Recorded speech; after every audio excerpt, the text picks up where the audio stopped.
Sound. Thanks, Henry. Because I'm tired. So I want to say hey to everybody. JoeZ made it. And Bleach, been chatting with Bleach. And I'm tired. Like, I'm half out of it. I was outside. It was nice out today. It was cold. It was dark. It got nice out later on. You know, like when you start, like, you're almost finished with something and then it gets nice out. But Doc is here. What's up? See, now you should be able to hear me. Yeah, now you can hear me. Hit refresh, sound works now. Yeah, no, I just had to turn the mic on. I actually labeled it today, too, because there's two different mics. There's this one. Hold on. And one time, was a couple of weeks ago, I was using this mic. Hold on.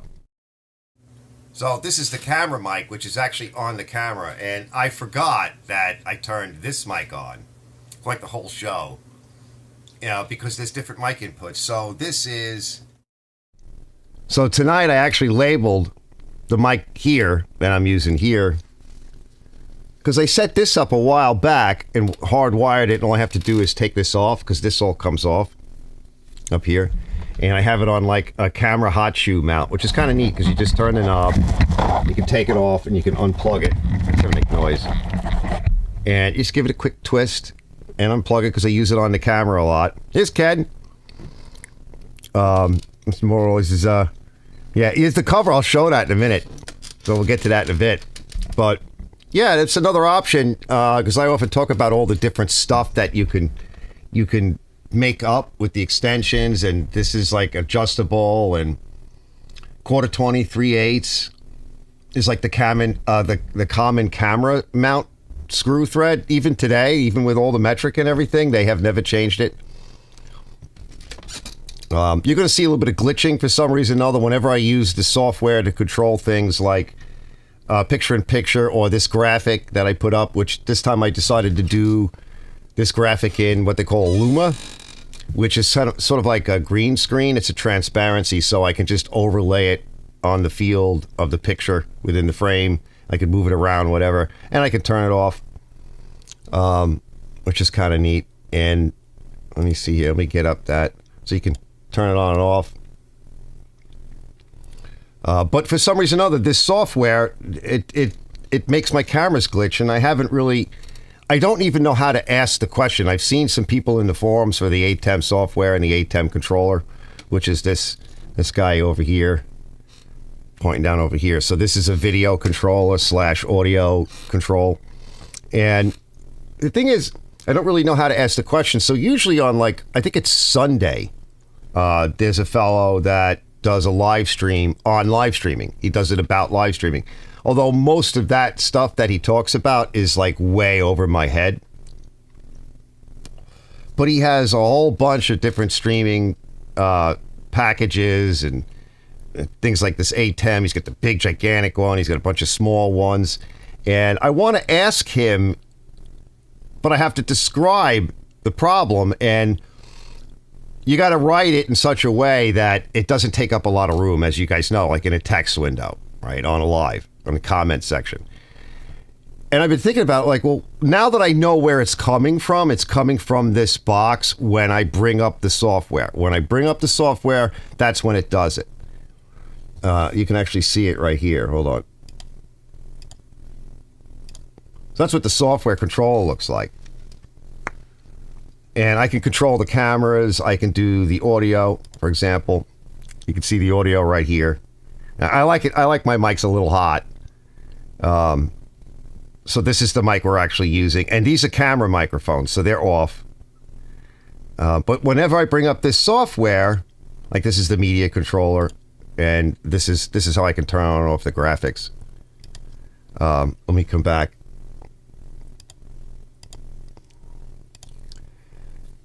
So I've even updated the box with the firmware / software, whatever it is. It still does it. I don't think it's any of the cables because I upgraded the cables.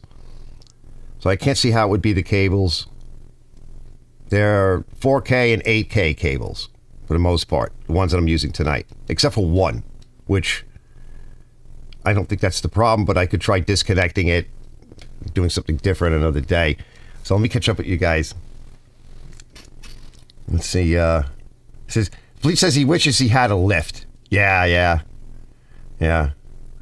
Ken says, evening all. I now have a Homer Simpson body. By the way, I've seen lifts. Bravo says, you started right on time. I know, tonight. He's like, what the heck? I just screwed you all up. Just who are you? And what have you done with the real Nova John? Exactly, right? I know. Part of it's because I'm tired. I'm hoping to only do like a 2-hour tonight. Like I said, the ex-wife and I were out there, and I wanted to show you guys what I was using. And you guys were talking about that woman that, I forget her name, that started that show a little while back. I actually checked her out. She's pretty good. But she does a lot of like still stuff. And I have a nice still hedge trimmer that needs a transmission. And when I looked it up a while back, I was like, $200? I'm like, no. So we'll take a look at that in a minute. He goes, Bleach says he needs a lift to lift himself, right? Because Bleach is anguished over he's now 260 pounds. It's time to stop smoking so much pot, Bleach, and get in the munchies and get out there and take care of yourself, because you're getting to be like middle-aged, and take it from me. You don't want to abuse yourself, because you'll wind up like me, missing your teeth and your hair, and your back is all screwed up, and you got diabetes, and you have to inject, and it's not worth it, fellas. Not worth it. So Mr. Morales says, yeah, Erica, yeah. Married with small engines. I know, that's so cool. But I watched her for a little bit. She's very good, very professional. Well, she's doing it in her shop. But yeah, let's take a look at that before we get started. But before I get started, let's just go over the setup for tonight. So, of course, Clown World. So after we get down with this next segment, I just wanted to show you guys a little bit what I was up to. We're just going to take a quick listen to Survival Lilly and some of the stuff that she just has said recently. And because I talk about it, but she's prettier than I am, and she's a little bit more succinct. So I figured we would just give that a quick listen. Let's see. Is Mike here? Fat Mike checks in at 240 pounds and happy. Wow, Mike. Wow, Bleach. Oh, man. So Mike's here. So we got a lot going on. So I just wanted to get some stuff done today outside, and she was like, Max was like, it's a little cold out. I don't know. I'm like, it's not that bad. It's not winter. It's going to be fine. Once you start moving around, we ground up everything with the Honda HRX, all those hedge trimmings. We just picked out some of the bigger pieces, right? And then I just scoomed it out on the front lawn and ground it up. It needs blades. That HRX needs blades. And I don't use the standard blade, right, that you'd usually see in them. One of them is like a knife, and that's the one on the top, close to the deck. And the one on the bottom has got this wicked wing configuration. It's all like cocked and everything. It's really neat. But what happens is the lifting part of the blade wears out real quick when you do stuff like this. Let's see. Now here's my JoeZ goes, to be middle-aged again, right, Joe? Ken says, husband Tyler in Canada, good channel. Yeah, I'll check it out again. And please just my hair's already missing. You have a lot of hair, bro. Might do weed and exercise to increase my range of motion. Now, don't do weed, right? You got to cut back on that. Rama says, is ROFLMAO. You pups whining about being old. I keep telling you, I got milk in my fridge. Yeah, always, yeah. How to eat a good meal before so much munchies. Yeah, Johnny's called yogurt. Yeah, yogurt is actually very good for you. So we'll go over her real quick. And also the LED lights. I just saw a glitch. I did that video on the LED lights. And this is actually pertinent to Joe as well and his question. So I got Joe queued up. I'm going to let him ask the question on his video. And then we're going to go just cruise his channel real quick. For those of you that don't know JoeZ, I'm going to leave a link when we get to that segment. I'll put a link in the description, and you can go check out his channel. And so basically what he's saying is, I'd rather let him say it, but what he's basically saying is like, well, what do you do if your channel starts off a certain way and then you migrate, you wander to slightly different things? Well, kind of what happened as well to me with the LEDs and the LED video. And it's funny because I watched his video. He asked the question. I've talked about it before. I've known other YouTubers that have talked about it. And then I released that video, not even thinking that, like, I didn't even make the connection totally at that point, right? And then that video went pretty crazy for a little while. We got a lot of great comments in there, plus people making fun of me, right? And they're actually making fun of the way I look too, which that's not fair. I mean, look, I ain't the prettiest guy on the block, right? So Brett's here. He says, I'm here. Lisa's got the giggles. But for how long, not sure, right? Brett's fading. It's way past yogurt by now. Or this is Mike's Awesome Biscuits. This is science experiment, Johnny. Yeah. That's what it comes down to. So then we'll get to JoeZ's restrictions. And then to tie in with that is the YouTube restrictions. And I just wanted to go to their page and just show one thing on it and talk a bit about that. Because these last three, the LED lights is actually tied into JoeZ's question, which is also tied into the weird crap with YouTube in general and YouTube restrictions and what we can and can't say. And I don't think that's really tied into Survival Lilly, but I always like to do a segment on Clown World. But before we get to that, let me bring up the right monitor. And I always like to kind of, I got more too later on, but I always like to kind of show a little bit about what I've been up to and some teasers and stuff. And you guys always get like the uncut, unedited versions, which I don't know if that's a good thing or a bad thing, because I don't stabilize the image. I don't like get rid of like the part where I turn the camera on and the camera's pointed at my feet and then I bring it in. You know, I don't get rid of anything like that. You guys see raw and uncut. Like I said, I don't know if that's a good thing. You see it long before I ever put a video out, you know, if and when I do. Let's just take a look at some of this stuff because I was having some fun. I got a lot of work done today. Yeah, let's turn on the right monitor and the audio. And let's look at the lineup. Let's see. Make sure I got audio going too. All right, was outside trying to cut down a gigantic bush. So the ex-wife wanted to help. She's waiting around. What do you got to do now? What's wrong with this one? What's wrong with that one? Don't tell me. You got to fix it. Yep, you got to fix it. So let's just look through the lineup real quick. So this one is the still, and it needs a transmission. Something in here broke. I was in there once a while back. Got it from my brother. My brother's got this thing with down south. He's got a fellow that he basically buys like really nice equipment for the guy. And then the guy goes out. He's trying to help the guy out. And he goes out and he cuts lawns and stuff. But he's like a real monkey. He's like, he wore down a set of wheels on a Honda lawnmower to the nub. Broke the transmission. Okay, so he sent it up to me. And he's, you know, the guy helps out my brother too. So, you know, all's fair is fair. Yeah. But some people just don't know. Last we looked, it was over $100, like $200 for the transmission part, one little part. I really need to get it at some point. So this is mine, and this will be mine. This is one of my customers, and he says it's just not running right. It's a Husky, what is it, 122 HD60. So it's just not running great. So we're going to see this on the channel. We're just going to tune this up. Make sure it's running good, get it all lubricated, check for sharp. You know, it's nice heavy duty. See, it's a little heavier than mine. This has got these cutting tines are like all the way through, like the size, a little bit bigger than these. This did a terrific job today. And see how it's tapered here. I also have another set of cutters for it hanging up in the shed. This was made from two, thrown out, got it from Mikey. Thanks, Mike. Thrown out at the dump. Today I had to do the fuel lines back in here. So I went with the really big fuel line. I don't know what size it is. It's not the 11/32. I tried that. It leaked because it's got these grommets.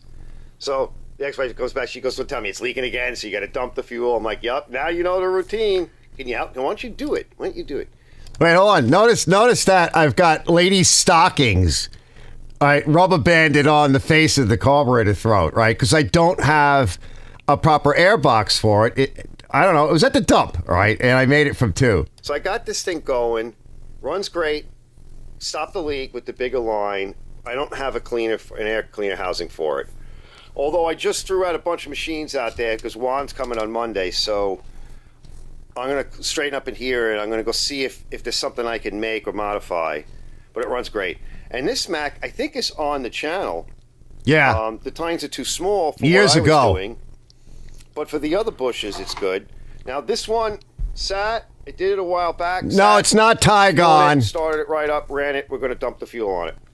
I might run it a little bit longer and then dump. No, it's not. I got to get some Tygon. It's Chigon, right? It's Chigon hose. Okay, it lasted for a while. I mean, I got the Chigon on the Mac, and I did the Mac a bunch of years ago, and it was fine. The fuel on it, which I don't know if I'll do it today or tomorrow, but I would like to run it a little bit longer, get it nice and hot, because it was blowing some oil out. So that's some two-stroke. I lubed up the times on this. I lubed up the times on that.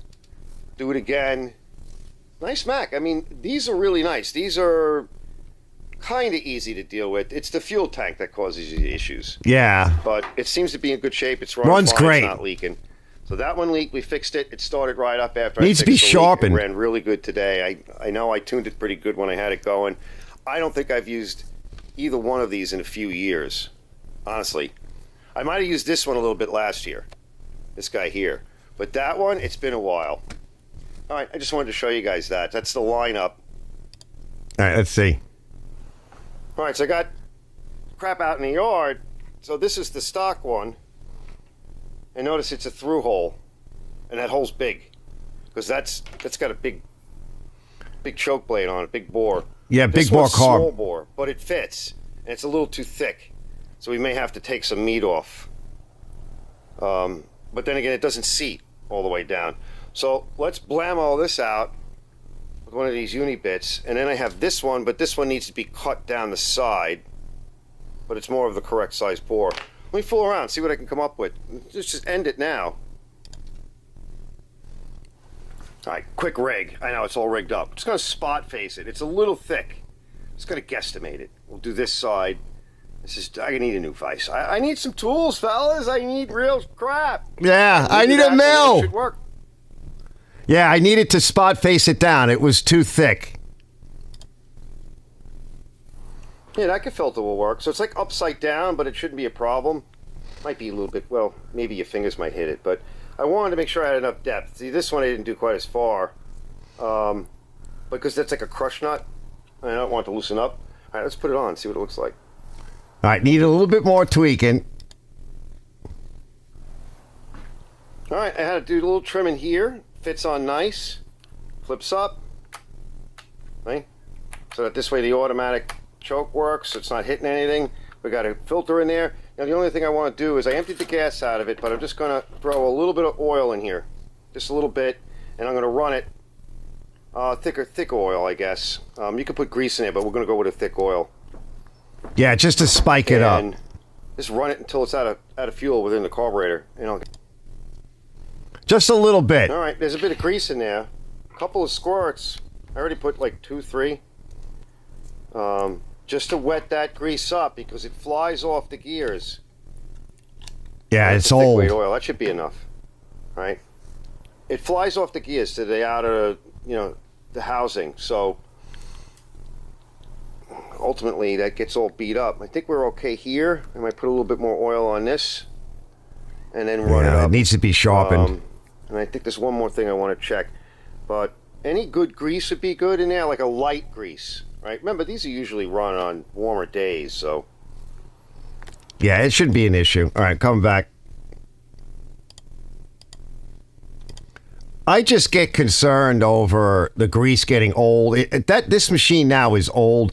Although, later on, before I went and put it away, I emptied all the gas out and everything. I'll be using it again soon. We still have more bushes to do out front. So, when the grease gets old, it dries, it gets thrown off the gears. But looking at it closer, I need to sharpen that blade. And I was thinking about using a cartridge roll, like the abrasive cartridge rolls on my die grinder. If I do that, I won't have to take the blade off. If I take the blade off, you really need to go inside the transmission. And then, of course, if you want, you can obviously re-grease. But I might just try a nice, I have like different size cartridge rolls. So I could just sit there and do that. Let's see. It's the Hooks Varna. Yeah. Where's Klaus? Yeah, he loves that shit. Let's see, what does Brett say? This is Mr. Wall, like my 30 chainsaws. Yeah, right? I know, because you collect things and you can't help it. Let's see. Can go up here.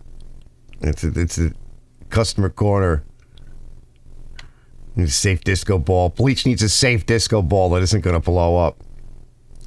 So Mr. Mueller just said, and I don't even burn wood, right? I know. Well, like, see here, we really don't. I don't really need a chainsaw. I do have a number of them. I have some vintage chainsaws too that I have not shown yet. They're still in their boxes. They need to be serviced, probably completely overhauled. They're pretty neat. I've got quite a little collection. Perfect for delimbing and things like that. I've got a Mac chainsaw. I've got a Mac. I forget which Mac it is. It's on the channel. It's like a cult classic. What a nightmare. It's a really good saw, but it's a nightmare to fix. But we don't really use it. I mean, there are a number of people here that do burn wood. I don't burn wood, so I just needed to clean up stuff around the yard and emergency when, the hurricanes come and stuff falls down. Somewhat trying porting and upgrade. I know they've been doing that for a while, Ken. They're just so into revving up these chainsaws and making all kind of power. I guess it's a thing, And probably because is that Tygon? Arch spent the money on Tygon? No, it definitely ain't real. Yeah, it's not. It's Chigon. Okay, I get it usually from like HIPAA, which it lasted pretty good. There was nothing really wrong with the hoses. It's that grommet. Because I used the same hoses on the Mac, and that was fine. But the grommets get beat, so I just put a bigger hose in and force it into the grommet. Why not, right? It worked fine. I got the thing done. The ex-wife stand over me. He goes, now you got to dump the gas out. Yep, that's exactly what I got to do next, right? So I'm like, why don't you fix it? I'm not touching it. Yeah, Chigon. I have to watch. I bought Fuel Lines advertised Tygon, but received Chigon. Yeah, I have some Tygon. It's basically the same thing. So I mentioned this, I think, on Ken's once. We use it's essentially the same product. And when I was in HVAC, we used it for air and vacuum lines, but they're rated. It's basically plenum rated, meaning that it is resistant to oils, gas, chafing, heat.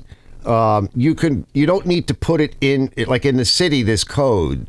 So when you want to put something up in the ceiling, it has to be plenum rated, or you have to put it inside of something else that is rated, like plastic, electricians, PVC, I forget what they call that, or conduit of some kind or whatever. But this stuff, you can just spool it out and run it as long as you need it. And they usually use for like the Magnahelic gauges. And I mean, years ago, a lot of stuff was pneumatic. And there still are pneumatic controls because that it was just easier to mount the transducers in a box with gauges and then run line up to the pickup tubes. So you could pull vacuum, you could check for a pressure signal or a vacuum signal or whatever. But of course, years ago, before the really everything going electric and computerized, there was a lot of stuff that was pneumatic. Yeah, that's Chigon from Saigon. Yes, yeah. Guaranteed happy ending. Love you long time, soldier boy. $5. Oh, he too big.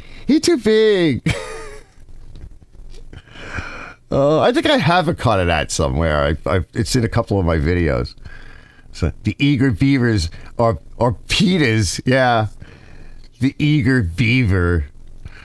Not good to burn wood in the morning. Now, don't burn your morning wood. Never do that. Right? Never burn your morning wood on both ends. I bought a new saw almost 2 years ago, still in the box. Most of the wood I pick up is already cut. Nice.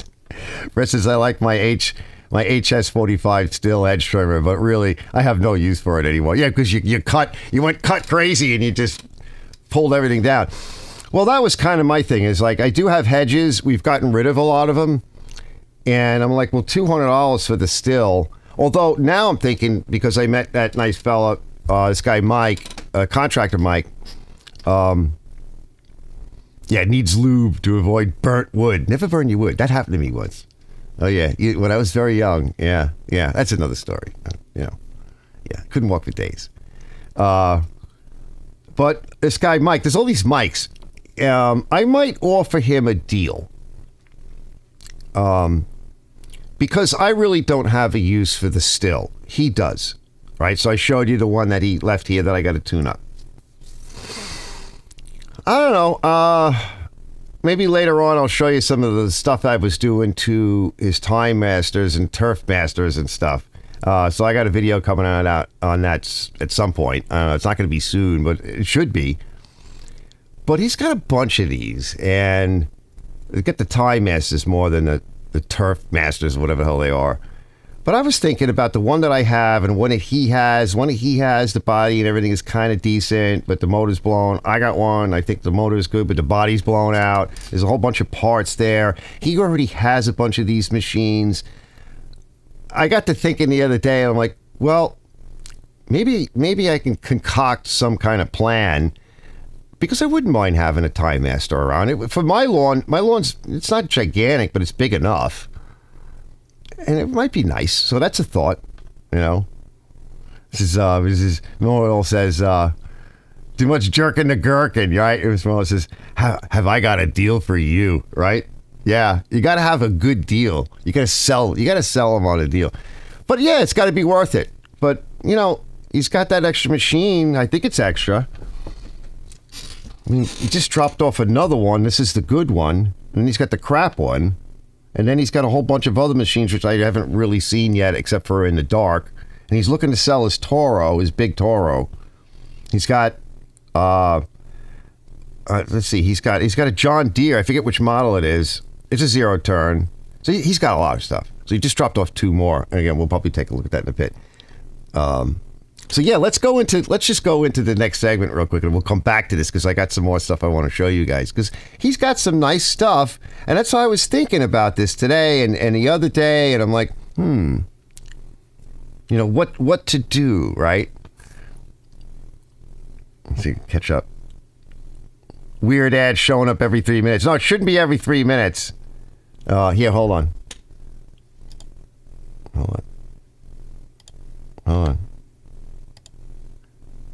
Usually I see them and I get rid of them, but I can, by the way, when you mention that, yes, you can set up ads on your live show, but remember now, I'm broadcasting through YouTube Studio, right?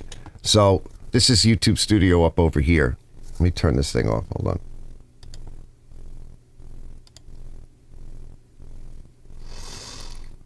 That's what's on this screen. And with YouTube Studio, you can set up your monetization however you want. I don't know if you can do that in what you use, which I keep forgetting the name, StreamYard, because it takes over YouTube Studio. So because it does that, I don't know if you can control it, but I can turn mine on or off. I can control it. I actually just shut it down a little bit. That way I don't have to think about it, and you can actually get ads right away. And depending upon what I'm showing, a lot of times I'll cancel it. I'll cancel the ad so you can have complete manual control over it. And Johnny Bravo says, I don't get them. I use an effective blocker, right? You suck, Johnny. But that's how we get paid. He doesn't care. Yeah. Not just on replays. No. The thing is that with StreamYard, like I said, I don't know for sure, but I had mentioned this before that it kind of takes over for YouTube Studio, so it makes it easier. It's a nice layout and allows you to do things kind of smoother and easier.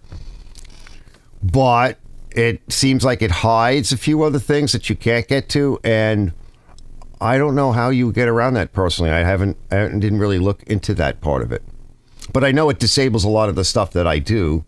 But eventually I do want to use it. And when I have some more money and I can get a nice box to drop over here to bring all my inputs in, and then I can organize the audio on the different segments and the cameras and everything, and then put it through StreamYard. If I want to bring up a guest, I can have my cake and eat it, because I can have a segment with guests, and then I can just do my thing and show videos and everything else without having all the problems. But we'll get to that. Yeah, the Hollywood Squares. I like the Hollywood Squares. It's kind of neat. I get a kick out of it. That's like my Saturday show. Today I watched a good piece of it. Well, I came into the shop. It was after 2, but it wasn't all that much after 2. I texted you. And we just got done. We actually had fun. It was nice. It looks a lot nicer. I ground everything up on the lawn, like I was saying. And then I had to go grab some food. And then I was cleaning up in here a little bit. And then I wanted to put some more stuff away because she doesn't help me do all that. So, yeah, all right. Let me get to, let's just take a look at, what's her name here real quick. Let's say hi to Survival Lilly real fast.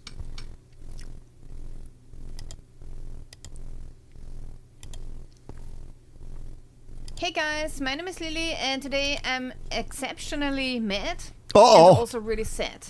No. Because the European Union turns out to be not of the people, by the people, and for the people anymore. Oh, Instead, gee, it's huh? against people's health and for corporations and billionaires. She's sweet, but she's naive. So before I show you the main article, I first want to give you a brief overview of what happened.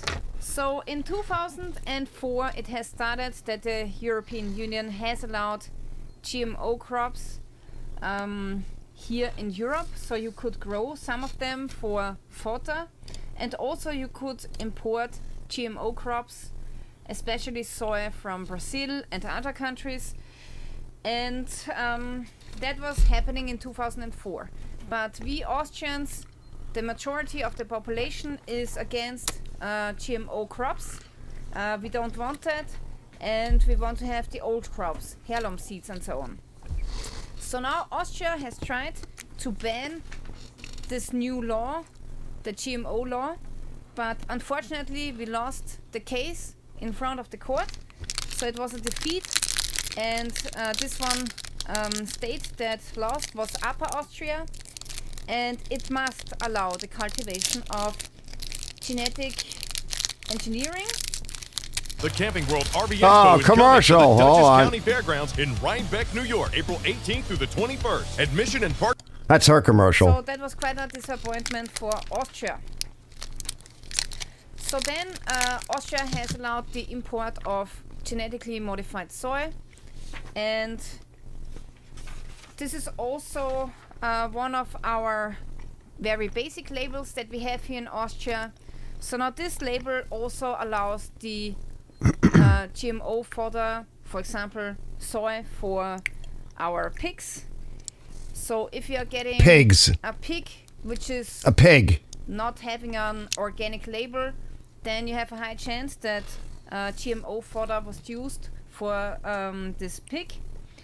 And also they say here, to justify this decision, why they are allowing this to happen, is they say for pigs it's important that they have a high protein source, and in Austria we do not have enough of soy growing on the fields, so this is how they justify that we are importing the genetically modified soy. But this is actually only half of the truth, because the other side of the coin is that they are producing more pork than we can eat here in Austria. So actually we are exporting a lot of pork to other countries, and they just want to make a profit, and this is why the demand of soy is so high. So it's not about feeding the population anymore. Yeah, and now I'm really happy that I have a really good memory, and I'm reading the newspaper for over 20 years here in Europe, and then I remembered this article. So here they are saying Pork butt. that Austrians, we have exported pork in worth of millions to Russia, but then Russia was sanctioning us, and we could not sell the meat to Russia anymore.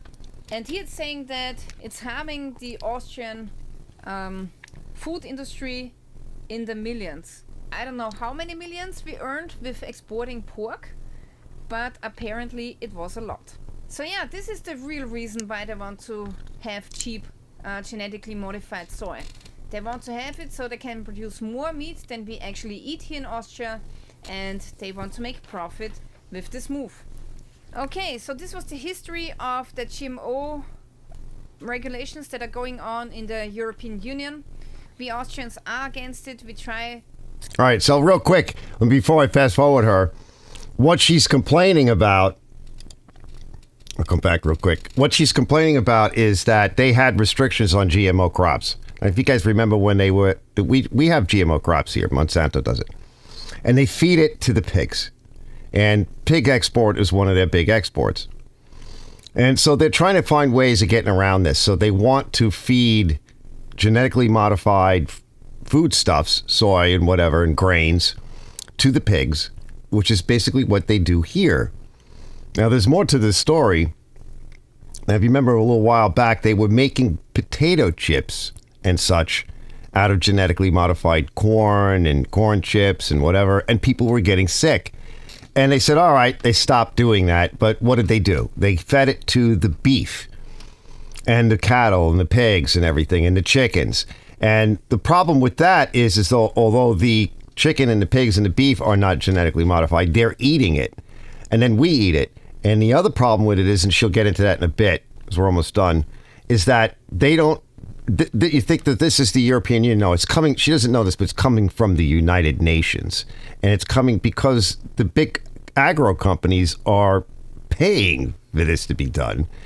And so what winds up happening is the problem is if you buy, let's say, organic label, and she's going to get into it real quick, is they now passing a law that allows them to not list what is not organic about organic labeling. So just because it says organic on it doesn't mean that it's organic. Crazy, right? So if you think, oh, I'm going to pick out and only eat what I want to eat. No, it doesn't work like that.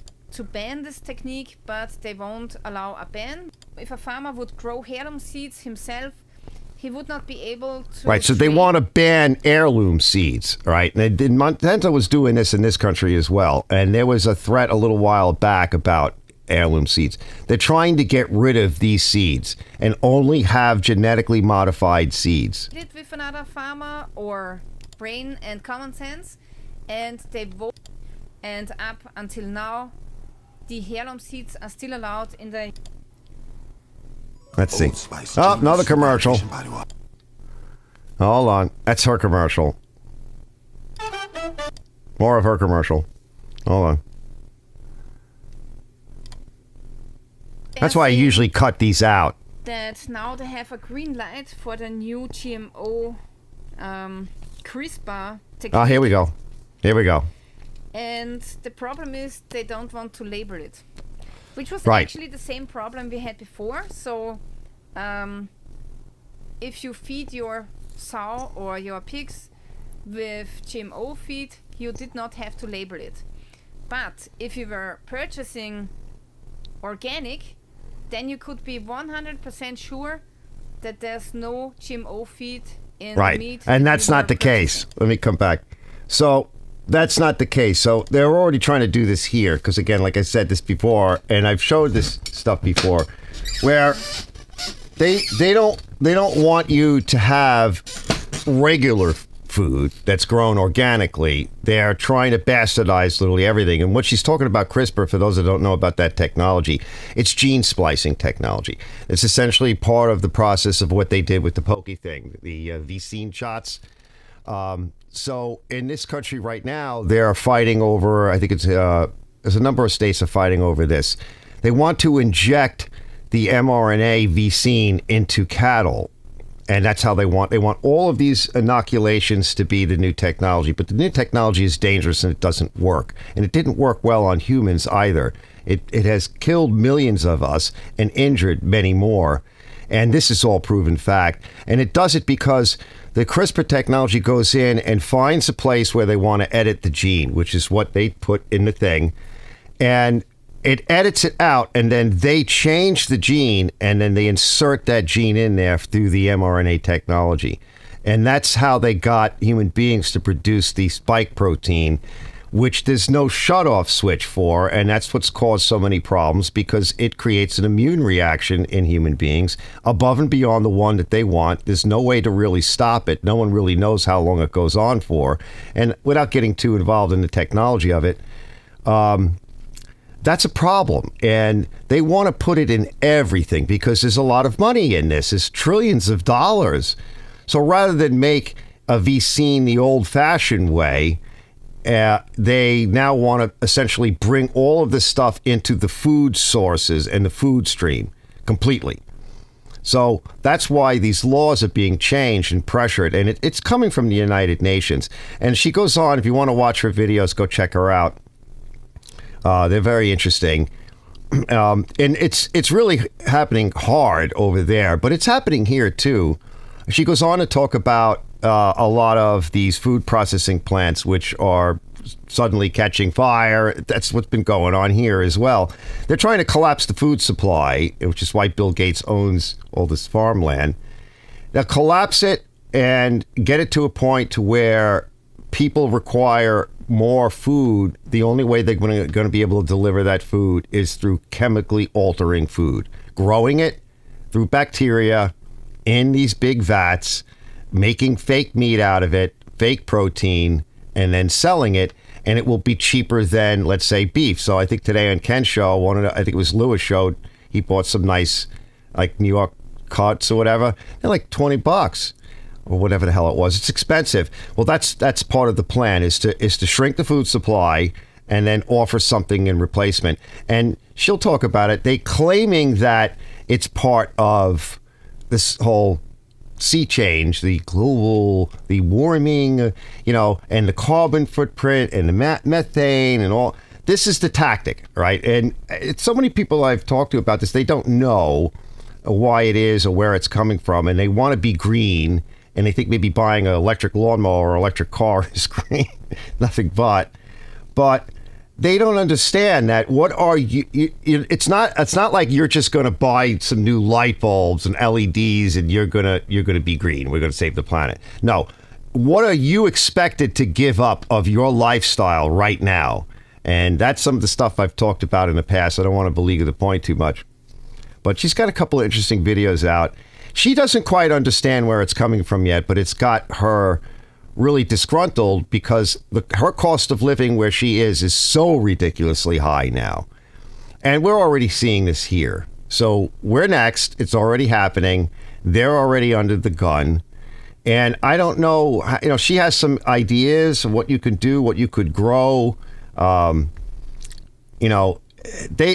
goes on to talk about how now they're going after the home gardens because they're making and I've seen these articles in the United States through Wall Street Journal and New York Times, whatever. They're claiming that your little garden is contributing more greatly to sea change than almost anything else. And in Oregon, they shut a bunch of these people down that had these small, like 1 acre plots because they were using groundwater, right? And they were using more groundwater than what the government feels is appropriate. So they shut them down.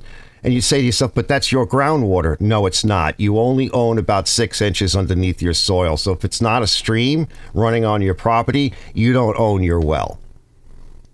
And they're literally coming at this from every direction. And it's rather quite bizarre. That's why people in this country are having a hard time understanding where this is coming from. And when she brings this up to her friends and her neighbors and her family members, even though she shows them the actual, white page articles from actual sourcing, government sources and news sources, they still don't want to believe it. That's what we're dealing with. And you're just going to see the price of steak and chicken. I ate a piece of chicken the other day, and this is from Aldi, and this actually wound up in the news. And it was disgusting. It looked like what would be considered to be a type of cancer. There's a dysfunction that occurs when you start injecting all these things into these animals, including chickens. One, the meat it gets like a consistency of rubber, and white meat will grow dark. It'll actually get gray, and even after you cook it, and you won't be able to chew it. It'll be like rubber. And the other thing you see is it looks like veins. It looks like spaghetti stuck to the chicken breast. It's part of it. And I didn't realize it at first. So I found the article and I was telling my family, I'm like, this is disgusting. I can't eat it. It's actually disgusting. I threw it out. It's from all of this nonsense. It's causing a disruption into the process of the animal itself and the way it forms its meat. It's absolutely gross.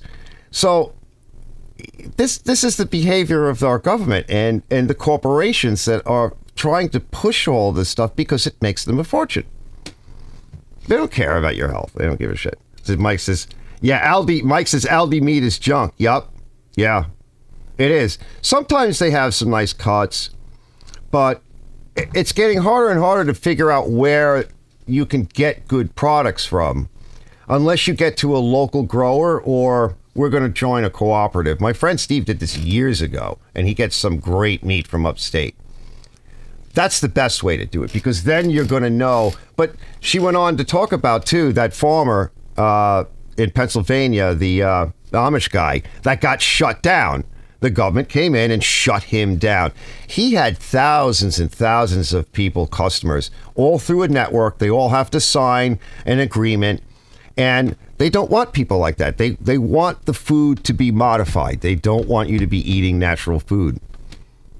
That's just what's happening. So I'm going to move over to the next segment. I just wanted to tease you guys with that. And check out Survival Lilly. Let me put a link. Let me go to her home channel real quick. And I'm going to put a link in the description. And then I want to get to JoeZ. Let's see. Because I didn't get a chance to do this yet. So, and then I'll put a link to JoeZ in a little bit. So that's Survival Lilly. Yeah, Survival Lilly. Yeah, she had a good channel, but lately her channel's been more about this because our world has been turned upside down by these crazy laws coming out of the European Union and the World Economic Forum, but it's really coming from the United Nations, the UN. Let me catch up with you guys. Yeah. Oh, I can't get my glasses on. Let's see. Have I got to do it for you? Weird ad showing up. I tried my Time Master on Sunday, and even though it still needs a trans, it cuts nice. Yeah, did you have to push that damn tank? Oh, my God. Yeah, hold on. Let me close that out. Yeah, it's junk meat. This is, yeah, didn't think lives had ads. Yeah, they have them. Yep, you can put it in. Effective blocker.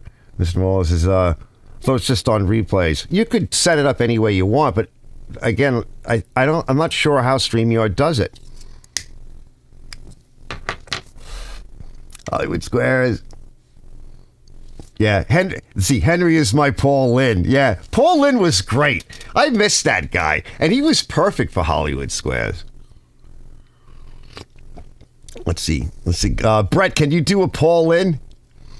Bravo says, Phil is still at Paul Lynn. Nipsey Russell were awesome on Hollywood Squares. I know. I used to love that show when I was a kid. It was funny and it was interesting. He says, I've been seen here. Europe is dying like an older Greta. Yeah. Yeah, Ken says, I've seen her. Yeah, Europe is dying. They're trying to kill it. Well, I think it was last year, I ran a segment from the European Union. This was in the Parliament Hall. And all of the usual suspects from the European Union were there, plus the audience. And they're all white, okay? And so they're standing up there and they're talking about how they're going to take Europe back by deindustrializing it and take it back to like the 1800s or something. And then they went on about how it's because of racism and all of the white people have taken advantage of everybody all over the world. And now it's time for them to pay, right? And that's why they're going to take into all of the Western countries back and deindustrialize them, essentially make them pay for all of this. And then when this woman is done talking about this, every white person there in the audience starts clapping. And I'm like, what a bunch of insanos. So I should find that clip again because I have it somewhere. I know I saved it. It's just I have so many videos. And I played that on one of my lives. And this is the mentality that's coming through the United Nations into the European Union, being distributed out by the World Economic Forum, and that is Build Back Better, because in order to build back better is not a Biden plan, it is a global plan. And in order to build back better, you've got to destroy what's here, and then you can build it back better, and that's their green agenda. So it's just crazy. It's not about saving any planet. It's about saving the planet for the elite. by making us, turning it. Well, I think what it is they miss the days of when we were serfs. They miss that. They miss it, like the kings and the queens and all of the lords and the landlords and all of these people. And they ruled everything, and we just had to say, yes, massa, and all that nonsense, right? They missed that when we were all subjects. Doesn't matter whether you were white or black or green or whatever. You were a piece of crap, and they were the elite, and they had complete control and say they owned all of the land, right? What does the World Economic Forum say? Klaus Schwab, you'll own nothing, right? The Great Reset is you'll own nothing and you'll be happy, right? And that's what they're doing. So, and anybody doesn't get it yet, I don't know. There's plenty of info on it.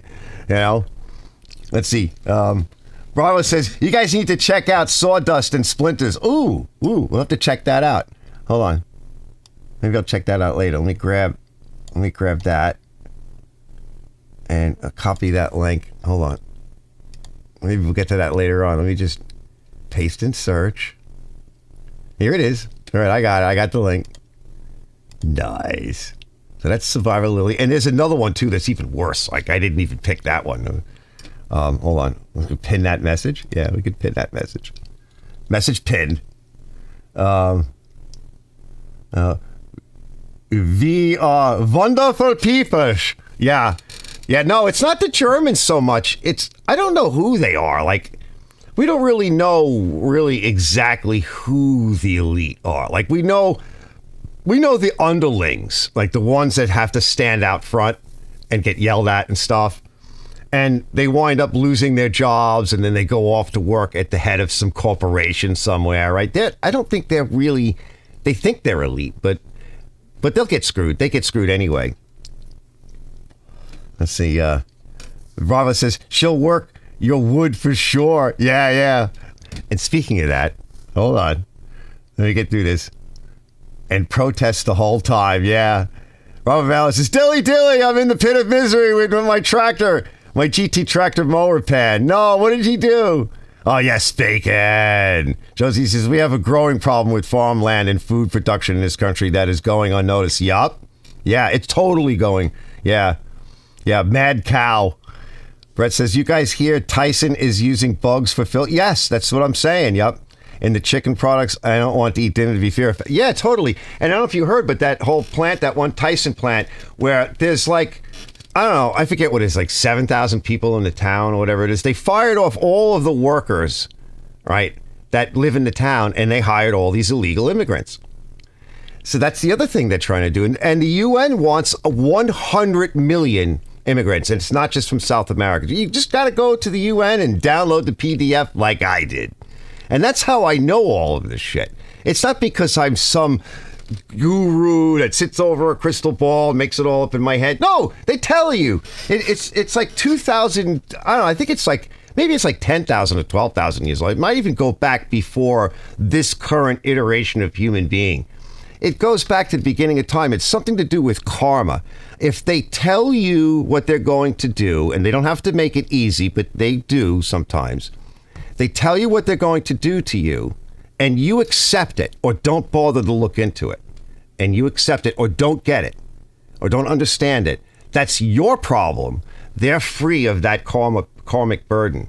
It's now your fault because you're too stupid and too fucking lazy and too fat and ugly and too whatever, right, to go out there and learn for yourself. That's their freaking mentality. And meanwhile, they'll trick you and in 1,000 other ways to make you like not understand what's happening. It's evil is really what it is. I mean, there's no other word for it. Let's see. Yeah, so Tyson's a piece of crap. Mr. Morales says heirloom tomatoes rule. Yeah, and they wanted to take them away here. And, you know, in this country, it's a little bit harder for them to do what they're trying to do because there's something called the Constitution and the Bill of Rights and shit. But that's under attack. Even Biden said none of that. You know, none of that is written in stone, right? That's what he said. So he's your friend. He would know. Okay. Dilly. Yeah, wait till they enforce. They're trying to enforce cryptocurrency. That's why they're collapsing the system. That's the other reason why everything's so expensive, because they're pissing money away so fast. Mike says it's a fancy card trick. Yup, it is. It's a shell game and a fancy card trick. That's basically the same thing with the money system that we have. is they're spending so trillions of dollars every like 3 months or something. It's absolutely insane. They're handing money out to everybody. They've got so many programs too, government programs going on in the background that they're trying things out to deal with global, and it's just so many things. And over here in New York, $10,000 gift cards to all the immigrants, right?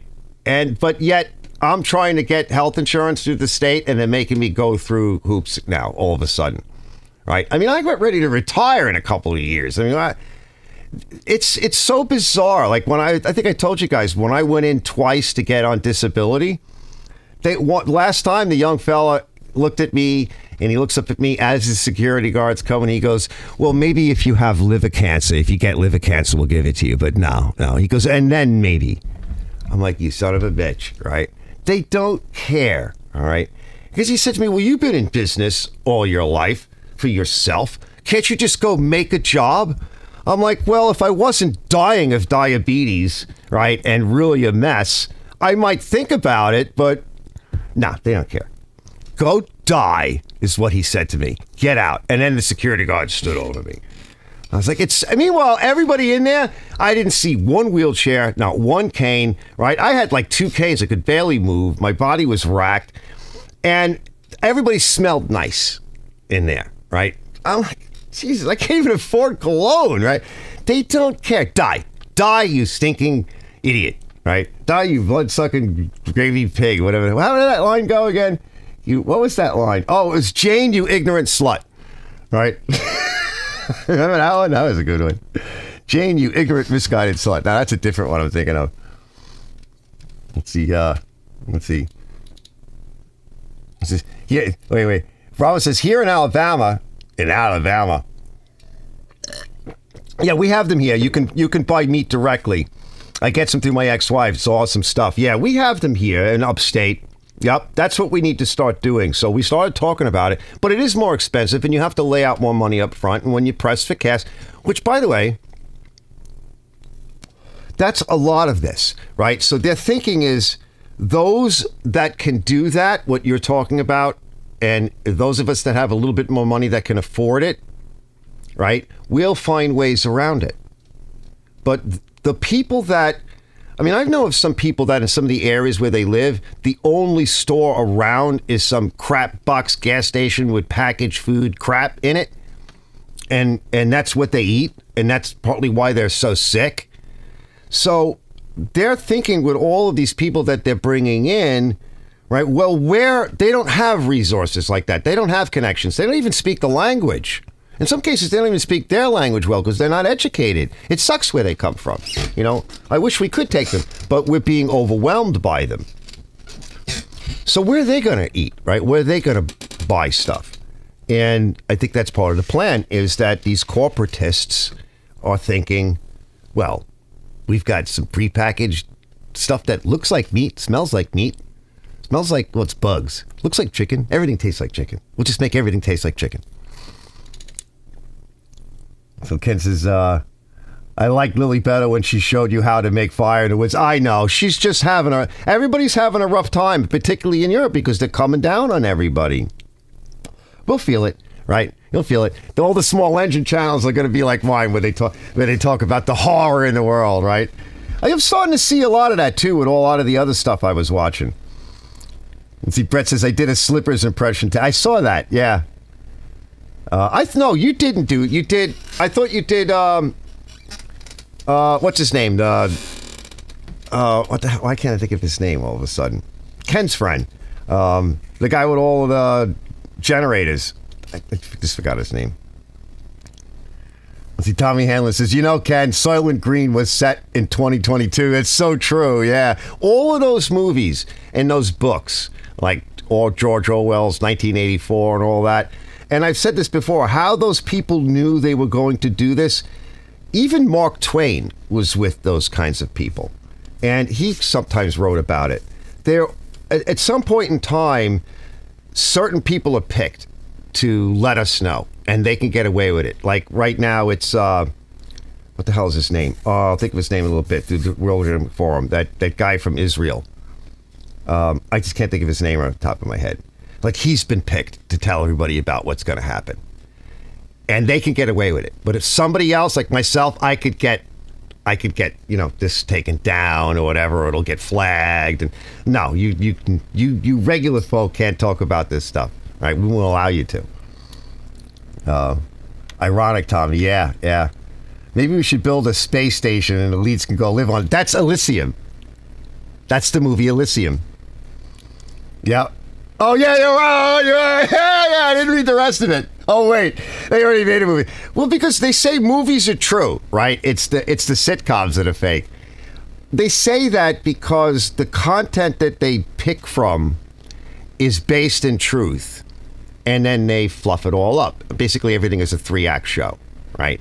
And it's based upon the hero concept, where the hero starts off, he's got issues, she's got issues, there's a problem, and then you watch the person, kind of go through that. It's Act 1, Act 2. Somewhere in Act 2, at the end of Act 2, the hero kind of dies or is in a really bad situation. This is also the story of Jesus, by the way. And then Act 3 is there's a resurrection, right, of some kind. It's the oldest story ever told, but they base it on all of this truth. Like if you look at the Matrix, right? The Matrix is a number of stories, but it's really the same thing. And Neo is essentially the sort of Antichrist, really. You think of him as the Christ, but he's not. And that's why they put the Nebuchadnezzar and all this other stuff that's in there. It's actually quite religious. It's actually based upon that. But at the end, what he's talking about is creating a world that is not of order. It's the world of disorder, where there are no rules. Well, who's the guy in the Bible that wanted a world without rules? You have to kind of take away you cut away all of the fat and the glittery and the bells and whistles of the movie, right? And you get down to the root of it. It actually turns everything on its head. And I don't know about the battery part, but they do want us to basically run all the basic stuff. Point, counterpoint, SNL. Yeah, that was great. That was a good one. Jane, you ignorant, misguided slut. Had I been around when your mother was having you, not only would I have paid for the abortion, I'd probably have performed it. Oh, man. That was great. Let's see. Lewis is here. He says, hello, everybody. He goes, hey, Brock. What's up, Brett? All right, I got something for us. Hold on. Now, to lighten the mood, right? Because we can't just stay on all the horror shit. Let's see. I got something for us. What do I do with it? All right, this is fun. Gonna have a little fun, fellas. Come on now.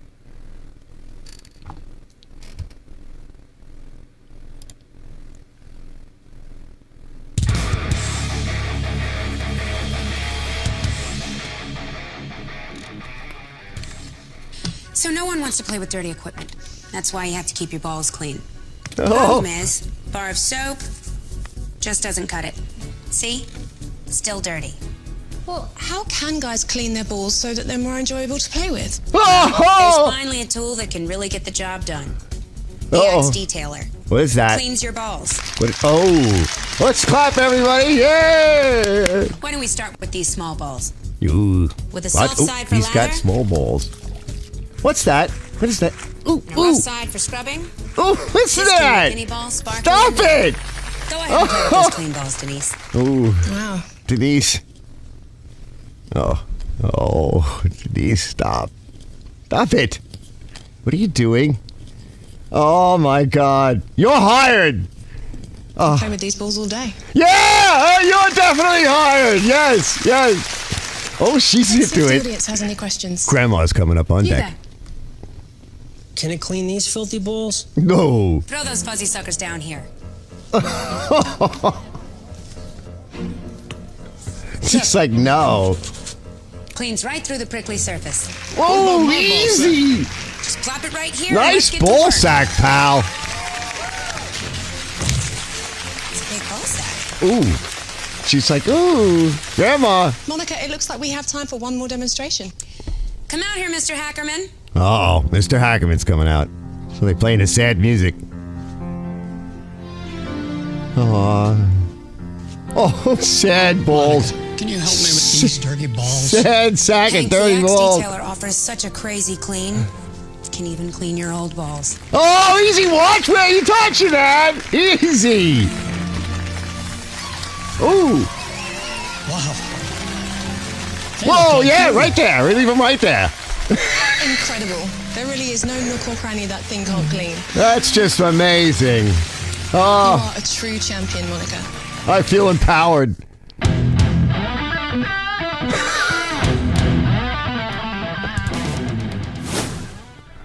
Oh, I feel empowered. You guys feel fresh and clean now? Aren't you happy? Okay, you got somebody there in your corner helping to clean your balls. Right? So use Axe brand ball cleaner. Actually, I've used Axe products. They're pretty good. I used to enjoy using some of it. I haven't had it in a while. Smells manly. You get to smell manly fresh with your clean balls. Nice.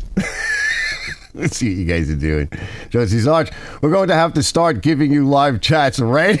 I guess so. Oh, I'm sorry, fellas. I can't help myself. Look at that. Brett's like, look at that old geezer. Hey, watch out there, Brett. I'm an old geezer. Bleach says some old dude that had ball cleaner at the gym. And thank God he was so done with putting in his bag. Yeah. All right, let's go check out. Before we take a pee-pee break, I want to check out Joe's question here. So we got to get to the. Let's bring this up. See, where are we? We're back on this here. Is that it? No, that's not it. I have to go to this. Illumina key. So we got through Clown World. The LED lights, we'll get to that. I want to do JoeZ's question. And then we can take a look at the LED lights, which the LED comments, and also in part, it really is in part a lot to do with Joe's question. And then, of course, YouTube restrictions. So we're moving right along. And stop with the old geezer remarks, fellas. Definitely a reminder why I do miss the gym. Hold on. Let me cue this up. Let's see. Here we go. And then let's take a listen. And I think I got it queued to just the right place. All right, here we go. This is JoeZ. Wait till you see what he's working on. It's really cool. But let's get his question first. End of the month, I'll probably be going to Harbor Freight for that. I'll do a little tool review on whatever I buy at Harbor Freight.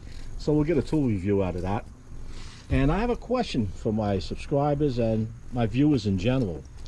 With this backhoe, is this something I should add onto my channel? Should I do a separate channel? Or should I just have a separate playlist on the maintenance and the repairs I do with this tractor and any work I might be doing with it? It seems like whenever I veer from my small engine repair, it seems I always lose a subscriber or two on my new videos. And remember, my channel originally started, I mentioned this earlier, my channel originally started as a DIY for family and friends on small engines. And it kind of morphed out. You have a few videos on my chickens, my trailer conversion, trailer repairs, and so on. Some plumbing, some auto. So let me know what you think. Should I have a separate channel for this? Or just a playlist to show the work I'm doing on this? And remember, if you get notified of a video that's not to your liking, you don't have to unsubscribe. I have 300 and something videos out there. I'm sure you didn't watch all of them. There's got to be something out there that you like. Yeah, it's weird that some people do that. Well, with that said, until next time, happy digging, stay safe. All right, let's just take a look at his channel. But before we go to his channel, because he's in tight here, let's just show off what he got, because this is nice. Let me back up a little bit and see if we get a shot of it. Did he do a full shot? Where did he do the full shot? So he picked this nice backhoe up. We'll scroll through it. But I can't do anything until I get that hose repaired. We have a new forward-facing seat. That's nice. And the rear seat for the hoe is fairly new. It's in good shape though. Look at this thing. Over here, we have some issues. Not quite sure. We have a little leak over here. I think that's diesel. Steering, power steering, hydraulic. Diesel would be leaking from around the steering wheel. If anybody knows anything about this, Let's see. really don't know much about it. And the guy I bought it from had it a year or two. A little too big for what he was using it for, and that's how I ended up with it. Pretty nice. Front bucket's in good shape. The rear bucket, another story. Rear bucket's a little too big for what I wanted for. I was hoping to get a But you could change that out. small bucket thrown in with it, but they didn't have one laying around. Front tires in decent shape. I like it. There's some decent hoses on this end. Yeah, that's nice. That's money. And a pain in the neck. See a lot of welds on here. This looks like it might be factory. It's nice and clean Somebody might have compared to what the buttressed one it. in the back was. That's not This is real heavy uncommon. metal. I was told none of the lights work, so we know that ahead of time. Dual batteries. There's two 12-volt that's batteries. nice. It's a 24-volt system. That's about what I know about it. That's I nice. did drive it up here. Felt a little uncomfortable sitting high on the seat over here going up that hill. Seat wiggles a little bit and my lawn's a little bumpy. I dug a little bit with the front end Hey, the of it, chickens and stuff. making sure I could push some dirt without stalling. Now look at this thing. It's all nice I have this hosing. bucket under here. It's been here for 2 days, and the leak that you see from there, that's not there for 2 days. The leak is from that hose down. All right. below. If you curl the bucket, you'll get a leak. If you don't curl the bucket, it has a little bit of a drip, but that's it. And this bucket's enormous. It's way Yeah, bigger it than is what I big. need. And it has some cracks on the side. That's all The little fixable. bit I All know change about out. these You units. buy new This stuff. looks like it got some heavy usage. Yeah, let's It's a roll different- through. For what I'm going to use it for, Yeah, somebody's fixed should it. be okay. On the stick, None it's of the got pistons probably are broke. pitted. Didn't see anything leaking down on the pistons, so hopefully I won't have to repack these for quite some time. Yeah, you got a little bit leakage That's there. about as much as I know about this for now. Happens to be on vacation now until the end of this month. The month panel So let me back out. rear from my small engine repair. Was there a shot of the whole thing? I don't remember. But check out this video. So let me pop a link in the description. Hold on. I'll get to you fellas. So let's get to JoeZ. Hold on. Copy a few things here. And let me pop a link to this so you guys can watch the whole thing if you want. And also, let's just go for... I want to get his whole channel. Let's go to JoeZ's channel and get the whole channel link.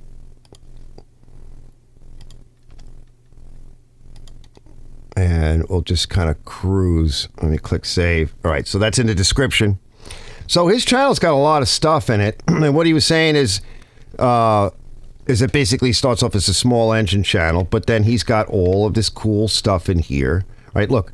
All right, broken rusted C's brake bleeder, snowblower, carburetor rebuild, a nice Briggs classic, Tecumseh carburetor plastic bowl. There's just a lot of great stuff on here. And he asked an interesting question, and this is a question that's come up. I've actually investigated this question. I don't know the answer. So I think it's a really interesting question. Look at all this good stuff. Lots of small engine gear here. You got all of these little guys.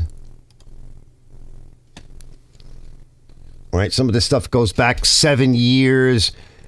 I've seen some. Joe, how long have you been doing this? I saw something 9 years. That's nice. That was a nice, this guy here, Tri-Built, no start, no spark Kohler engine. That's a nice one. It's a toe killer. Let's see, there's a lot of good stuff in here. And Flex Seal review, fixing a Kenmore washer, some kitchen repair, right? Toilet issue repair. Let's see. Trash hauls. Oh, I have that sander. Yeah, I have that one. Trash or treasure. More snowblower stuff. There's a lot of stuff in here. Also, we got the tire changer. Don't let this happen to you. Trailer conversions. That's a big thing.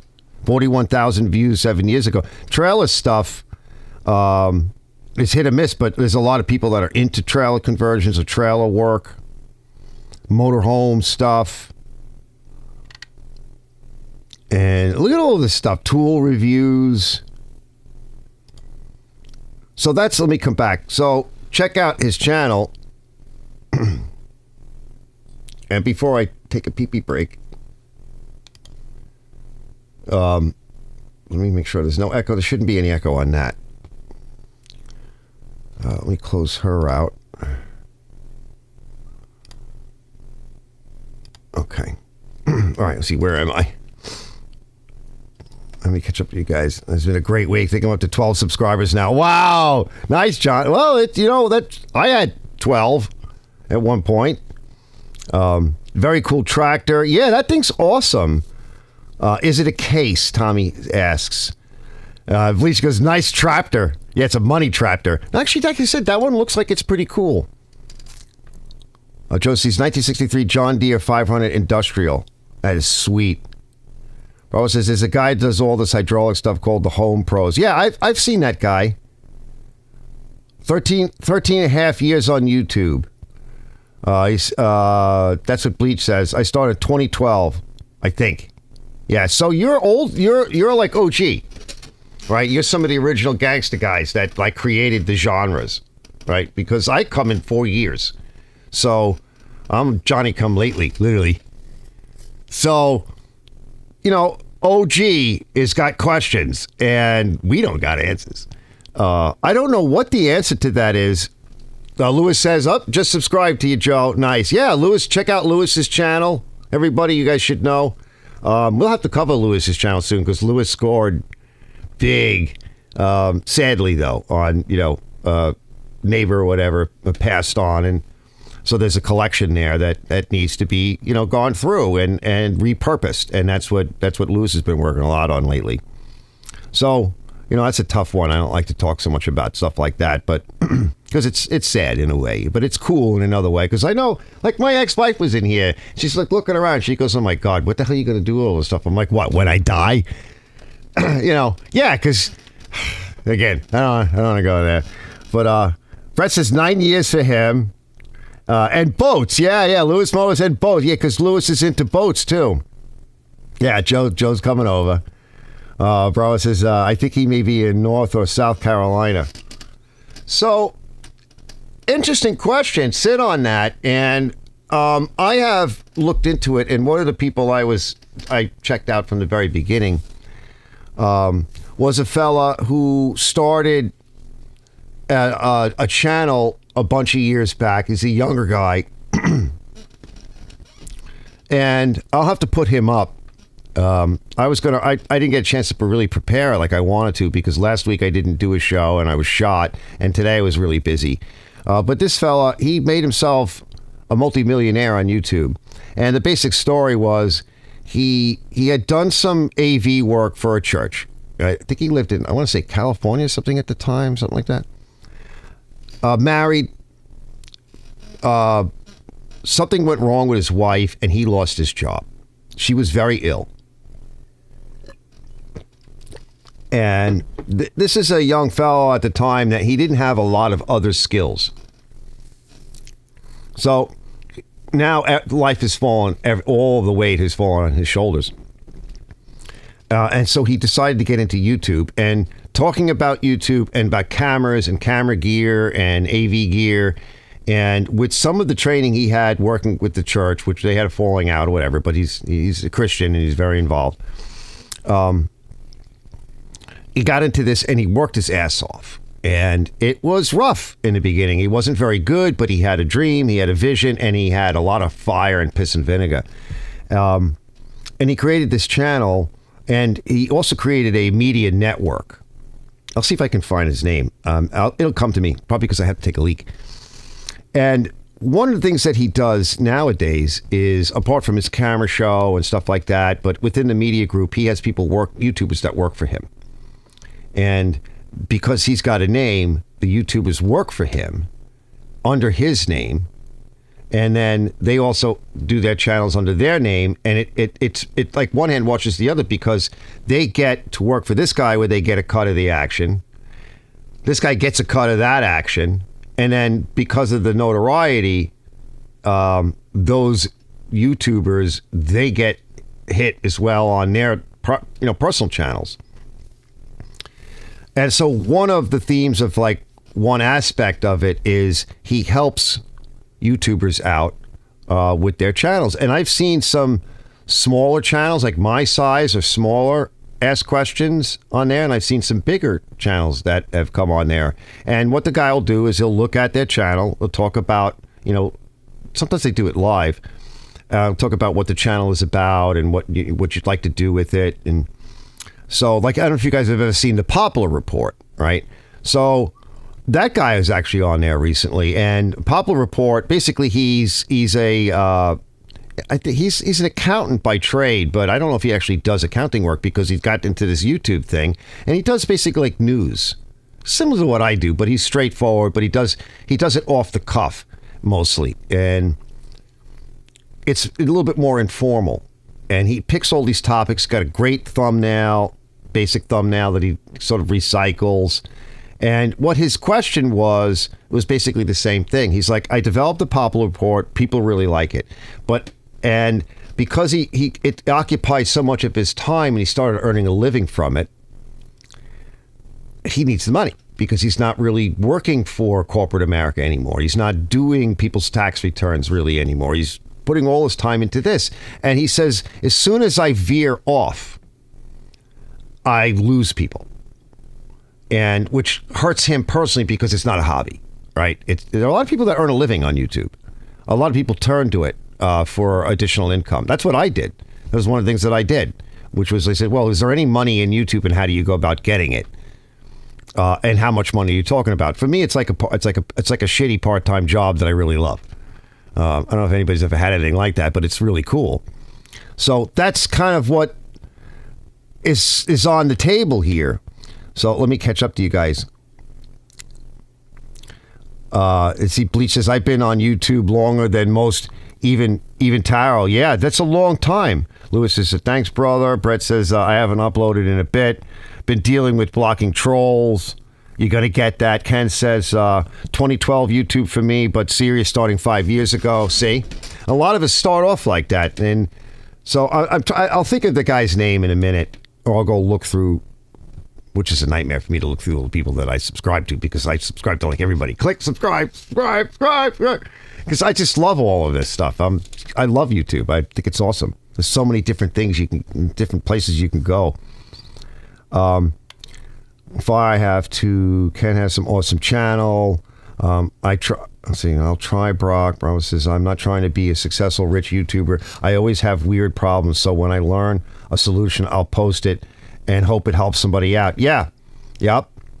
Bleach says, I want to be big on YouTube. I guess I will fake it till I make it. Yeah, some people do that.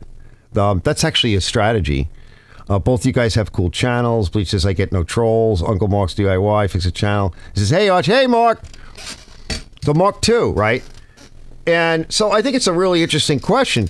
Now, if you want to grow your YouTube channel versus already having one and having a small one, now you want to grow that, right? So versus somebody that's just starting out versus somebody that is just doing it as a hobby. These are all different scenarios. But regardless of the scenario, a lot of people have said this. And it's like, what do you do when you veer off a little bit? And as soon as when we come back, I'm just going to talk a little bit longer and then we'll go take a break. But when I come back, I want to show you the comments and viewer comments and stuff on the LED video I just did, which has, I don't know, like over 1,000 views. Now, it got like 1,000 views in like 2 days. Now, for me, that's a lot. Now, what I noticed is I hit an area of YouTube and a couple of the guys commented and didn't like what I was saying or didn't like me. And they're like, I don't understand why this is coming up on my feed. It came up because it broke out of my genre a little bit. It's like the chickens versus the tractor, right? You break a little bit out of your genre and either one or two things happens. nothing and it flops, or it could hit. And I'm not saying it hit, but it definitely broke out of my genre. And YouTube looked at it. And of course, I'm guessing here because none of us really know, right? But YouTube started shoving it and pushing it. Now, that could be in part based upon the channel that I have right now, which has some reach, and it fits in a genre, in a cell, so to speak. And YouTube probably looked at the video, looked at all of the people that talk about LEDs, because LEDs is a fairly large topic. Like by the way, Brett did a video. I think we did like 2 videos. I noticed one of them he did on the Vivor, what do you call it, tank, right? I always forget the fucking names of things because I get so weird and tired and shot. The buzz tank, right? The cleaning tank. Help me out, Brett. And it, last I looked at it, it had like over 1,000 views. Now, that happens to be a popular subject. No matter what you do with one of those cleaning tanks, people like those. And they like them for cleaning jewelry, watches, rings, jewelry, stuff like that. They like them for cleaning their dentures, right? Which is something I need to get. And they like them for cleaning carburetors and car parts and tools. And so, like, that's a genre, like LED lights. Like cameras, women buy them. People from all walks of life buy cameras, have an interest in cameras. That's a really big subject. Tractors, like my daughter says, tractor, right? Tractors is a big niche. Now, especially earth moving, like ground equipment. I just watched Diesel Creek today. I didn't get to finish watching it. Look at the crap he's buying, right? That's big. And a lot of those guys will say what they like about that genre is that you'll see a dad watching with his son or his daughter, and the kids like the earth movers and these big tractor monster things and monster trucks, and so that's like a family oriented thing. Now, the kids tend not to watch so much about your lawnmower, right? Because dad makes them go out and cut the lawn. But tractors and stuff like that's got a big reach. So I think it depends. I think the answer in part is depending on what you're getting involved in. Now, I watch people that do a lot of home and garden, homesteading, and tractors and chickens go together. I watch stuff on food, cooking, growing. I like to garden. And of course, that's genre and niche.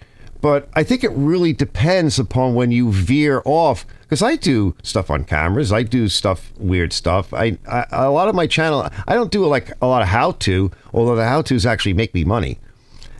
I do a lot of other like variations within my channel. Some stuff on tractors. I just got the mini bike I'm about ready to release. I got a mini bike video on the engine that's like an hour long, and I'm like thinking about, should I even release that?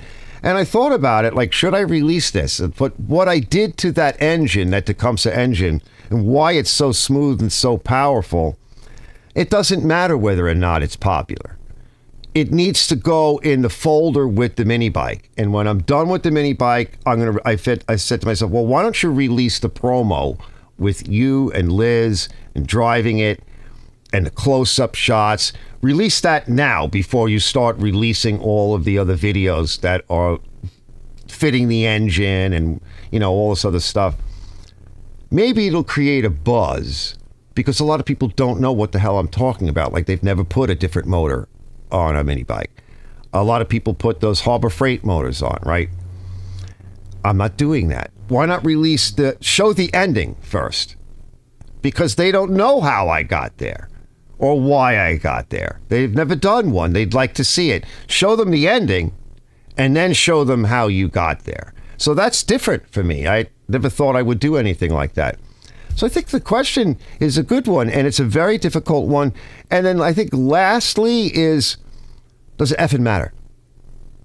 Like, at the end of the day, you should do what you enjoy, because recently we had this thing where everybody was coming out talking about, I'm quitting YouTube. I'm quitting YouTube. I'm sick of it. Right? That other guy that does lawnmowers, I forget his name, Tom or whatever, he's quitting YouTube. He doesn't know what to do with himself. He's retired. He's not married. He's got no kids. Everything's paid off. He doesn't know, because he has no passion. one thing you don't want to lose is if you started this as something fun to do and it's a hobby or however it is you started it, there must have been something there that you liked and there was a passion. Who the hell cares whether or not they unsubscribe? Who cares if you make less money one day? Musty does these videos that are like hour and a half long. He'll get 50,000 views on one, then he'll get 150, 250,000 on another. I don't think he cares whether or not somebody likes that video. Then he goes back and he does, let's see if we can get this snowblower working. Meanwhile, he's got these cool vehicles and projects sitting over there. He's like, I don't feel like welding on it. It gives me a headache. I don't want to do that right now. Let's play with this lawnmower today. He doesn't care because he's into what he's doing. So if you want to keep doing this, and whether you do it for money, because if you're doing it for money, you're going to burn out. And a lot of those people that I watched, they were talking about, I got to do something different. I can't take it. It's a rat race. I can't take it anymore. Some of these were big YouTubers and some of these just regular YouTubers. Because you stopped doing it for you and you started doing it for the ratings. I mean, you could get good at placement of ads and your photography and the way you shoot, and that's all could be part of your hobby, like what I try to do. But don't lose the passion. Don't lose it because somebody unsubscribed and somebody didn't like the video or you got less views. Who effing cares? Maybe one day I might start a second channel, which is crazy because, by the way, I think it was Joe, he did ask, should I start a second channel? That's a lot of work. And I wrote to him, I'm like, that's a lot of work. It's hard enough to do one channel. And unless you're like full-time doing YouTube, if you've got another job or something else, I don't know where you're going to get the time to do another channel. However, if you have stacked up on your channel a whole bunch of videos of a different genre, you could push them over to another channel and see what happens and maybe pull them off of your existing channel. And that's very little work. So I'm going to leave it on that for a minute. Let you guys think about it. I'll come back and read the comments. We gotta let the pee-pee lady, because I got to go. Pee break.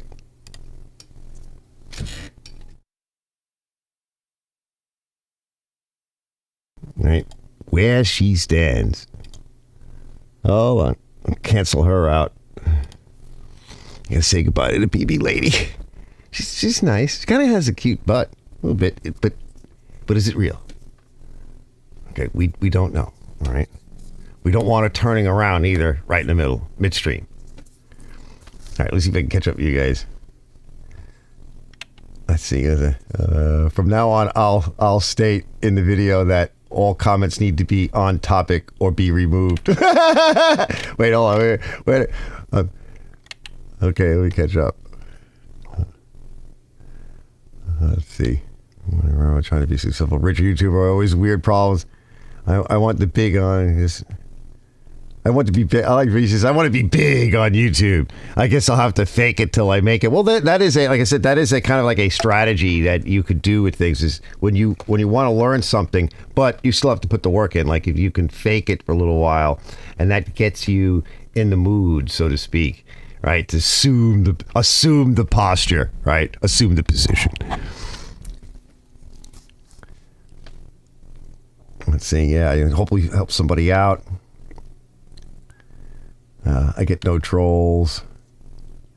Let's see, Mark says, hey, all, hi, art JoeZ. For different reasons, I have been doing much in new videos, but even before I slowed down, the YouTube payments have been cut by better than 30%. Well, is that possible that... Because I remember people were saying years ago that when YouTube first really started paying people, it was a lot, and they axed that. But some of it, though, also comes from the way you place ads, where you put your ads. I have like a bit of a technique for doing that.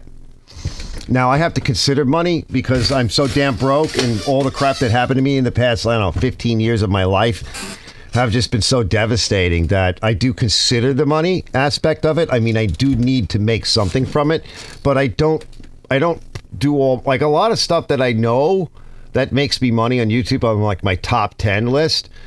I've actually gone back and redone a couple of those and then reposted, and I'm like, yep, there it goes, better than the one I did originally.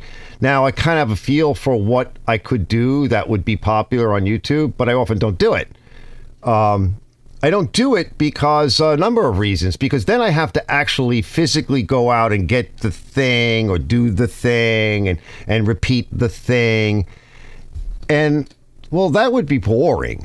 And then I'd have to have the money to go and get that thing or whatever it is, that concept. And then it would be contrived and I have to construct it. And you don't have a lot of freedom when you do something like that.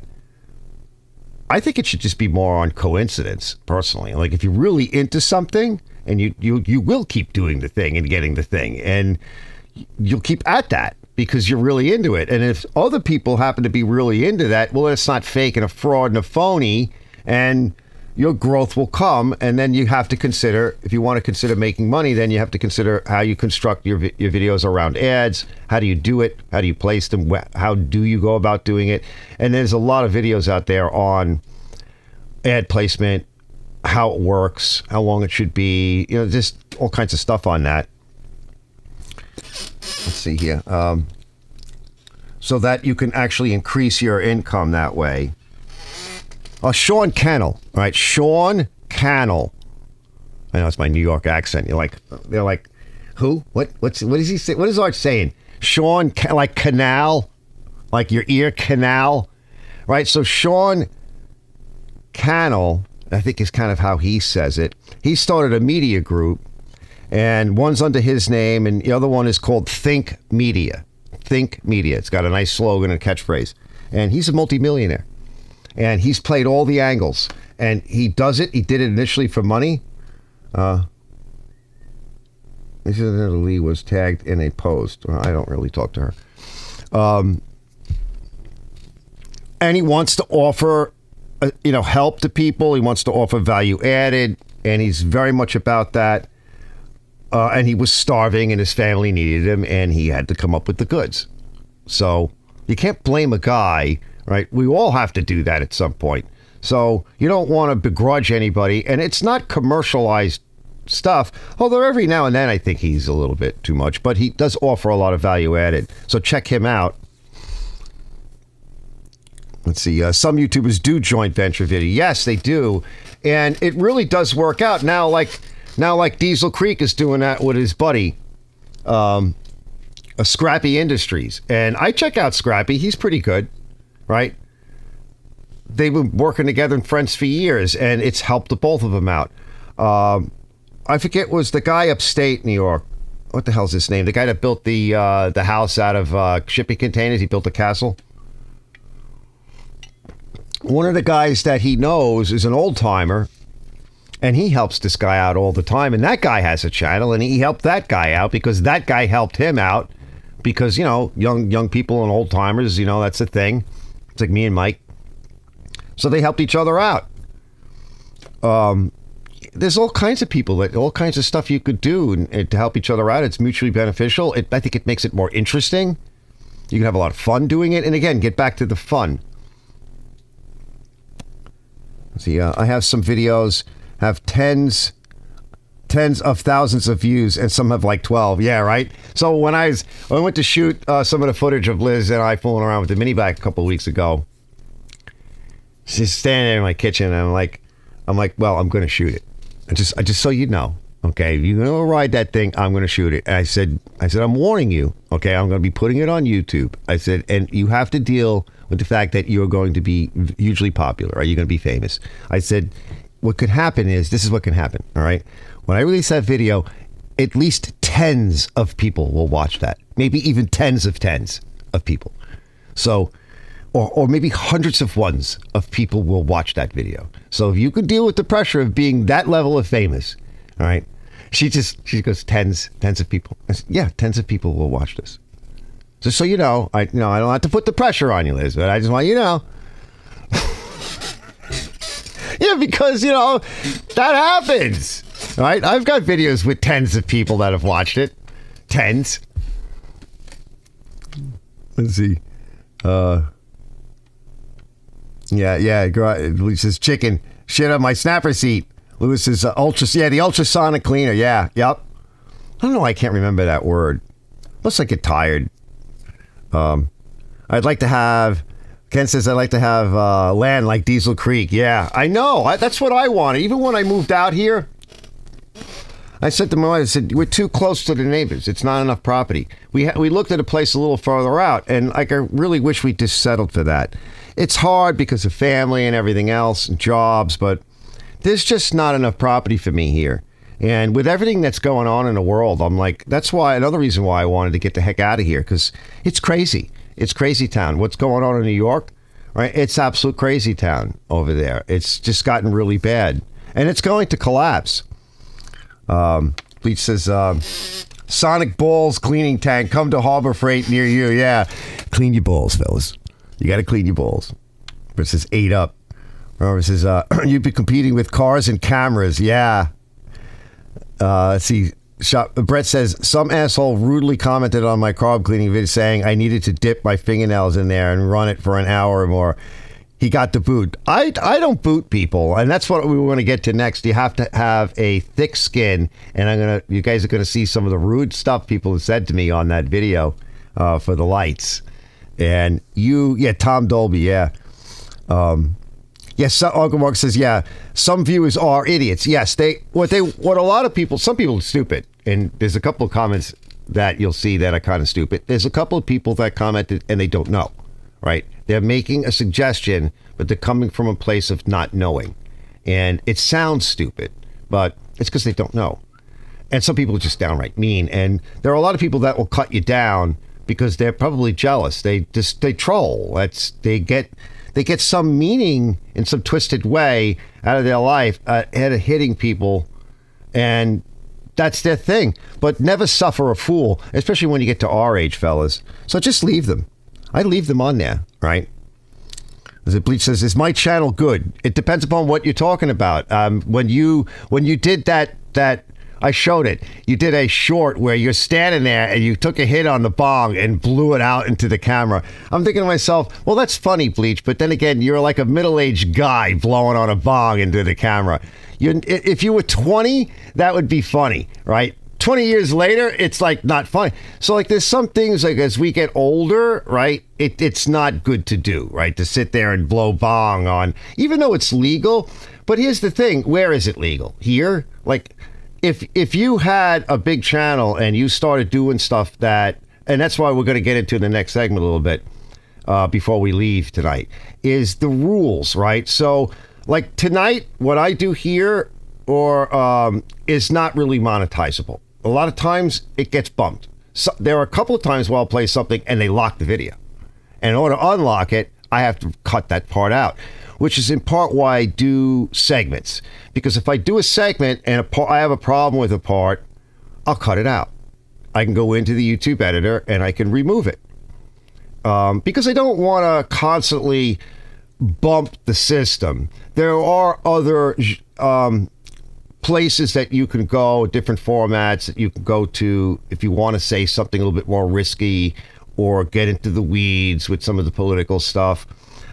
There's plenty of other places to go. You don't have to force your will on YouTube.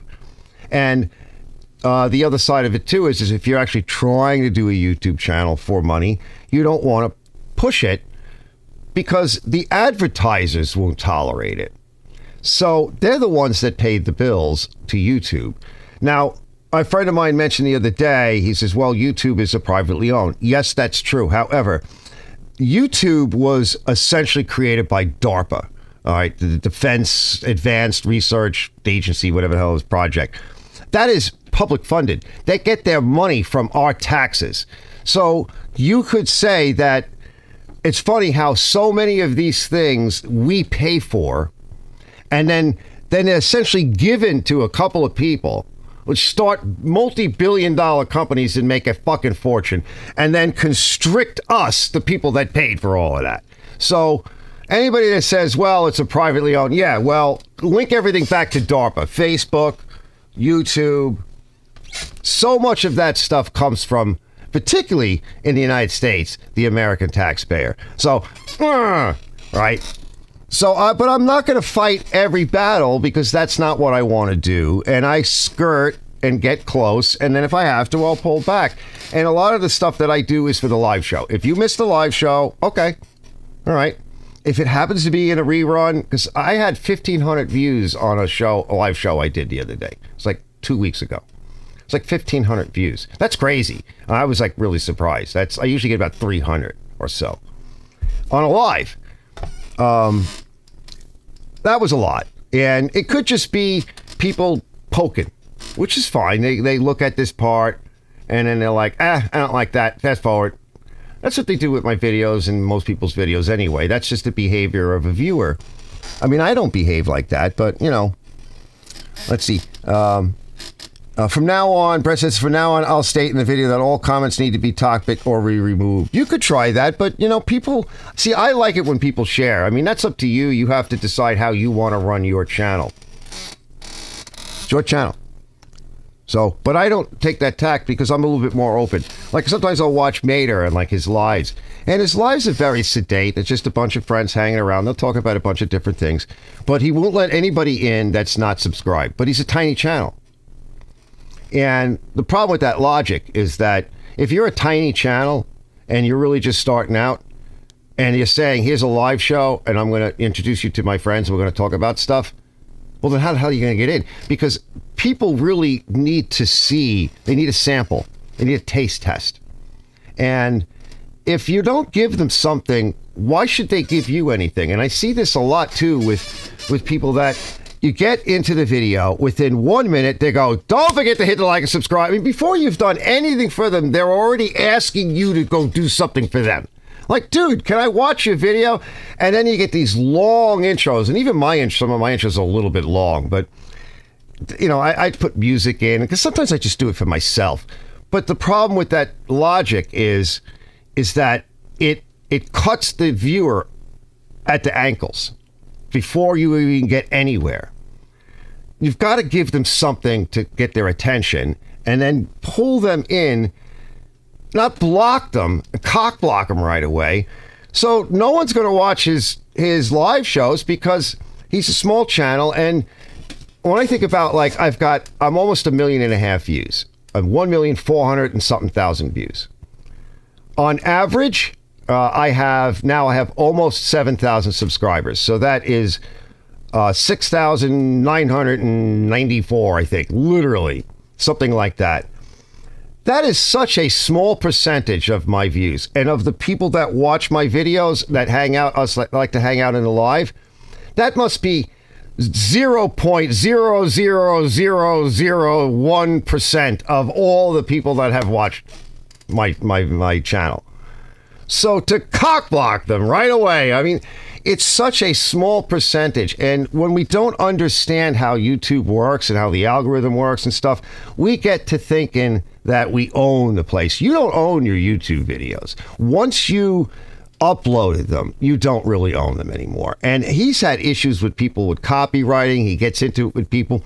I don't know why. I mean, if somebody wants to use your video, let them use it for whatever. If you got really big and popular and it was causing problems, there's ways of shutting that down. But by then you're really big and hugely popular, you're getting paid, bro. So I think it's your channel, do what you want. But I see a lot of people, like, they cock block themselves. I'm like, what are you doing, bro? Like and subscribe. Do it now. Do it now. You're like, no. Leave me alone. I'm not touching the like button now. I'm mad at you. You know, don't tell me what to do. You're not the boss of me. So, and I think Tom, by the way, I think he just got tired and cranky and beat out by it. And that's what I was saying earlier. Don't do that to yourself, especially if you're doing a YouTube for fun. Especially if you're doing it for money, you'll really burn yourself out. You got to have some fun with it and not worry about the fools and the scumbags and whatever else. The heck with them. But Johnny Brother goes, that's bait, Bleached. Yeah, I find your channel and good and fun. Yeah, Bleach has got a lot of stuff on his channel. There's a lot. Yeah, P-Bake with the P-Lady, right? Yeah, because you got here late. Mark says, hey, what about the haters that know absolutely nothing about your topic and criticize everything about it? Yeah, and that's what haters do. Haters hate. Because I wanted to change my name to Bleach's Garage, but I had that name 10 years. I don't think it really matters. I think every so many months you can actually change your name. Bravo says, Hillary loves your YouTube name. Yeah. Whoa, we went too far. Hold on. Let's see. Let's see. Oh, I went too far. Wait, damn it. Sometimes when you click the scroll, it just goes whoop.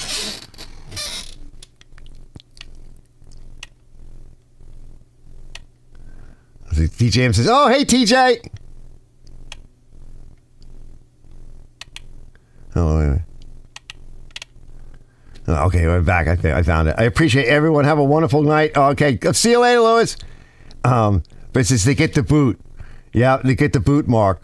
Oh, yes, they usually do it once anyways. Yeah. I have zero tolerance for assholes. Good night, Brock. Night, Brock. You wouldn't think it's so cute if the P lady ended up being a dude. No, I know. It can happen. Especially these days. That's actually Dylan Mulvaney. No, she's got a nicer ass. He doesn't have much of an ass like me. Says, I appreciate constructive criticism from qualified people, and you know what? The ones that could give that type of comment would never say it. They usually find something positive to say. Yeah, so there is a way, criticism versus critiquing, right? So I see this a lot. Like I see people say, well, no one has any critical thinking anymore. And usually you hear people that say that, they think of critical thinking as being criticism. No, critical thinking is finding a constructive way to pick something apart and look at it like we do when we have to diagnose a problem with a freaking lawnmower or a chainsaw or a tractor or an electrical system. You have to critique it. You have to be able to do that. Otherwise, you can't fix it. So, TJ says, hey, I don't get enough views to monetize. Sure, you should be able to. Your channel has been around forever. So true. Let's see, but I let them post constructive criticism and either agree or question them. Plus, I remind them it's a friend channel. Yeah, that's different. Especially specifically, mine is not necessarily family friendly. It's not. I don't really curse in my contrived videos. Like the live show, my live shows are after 8, 9 o'clock. It's when I get to let down what's left of my hair and hang out and do whatever the hell I want. And it's not contrived, although I do try to put segments and spots in and have some fun.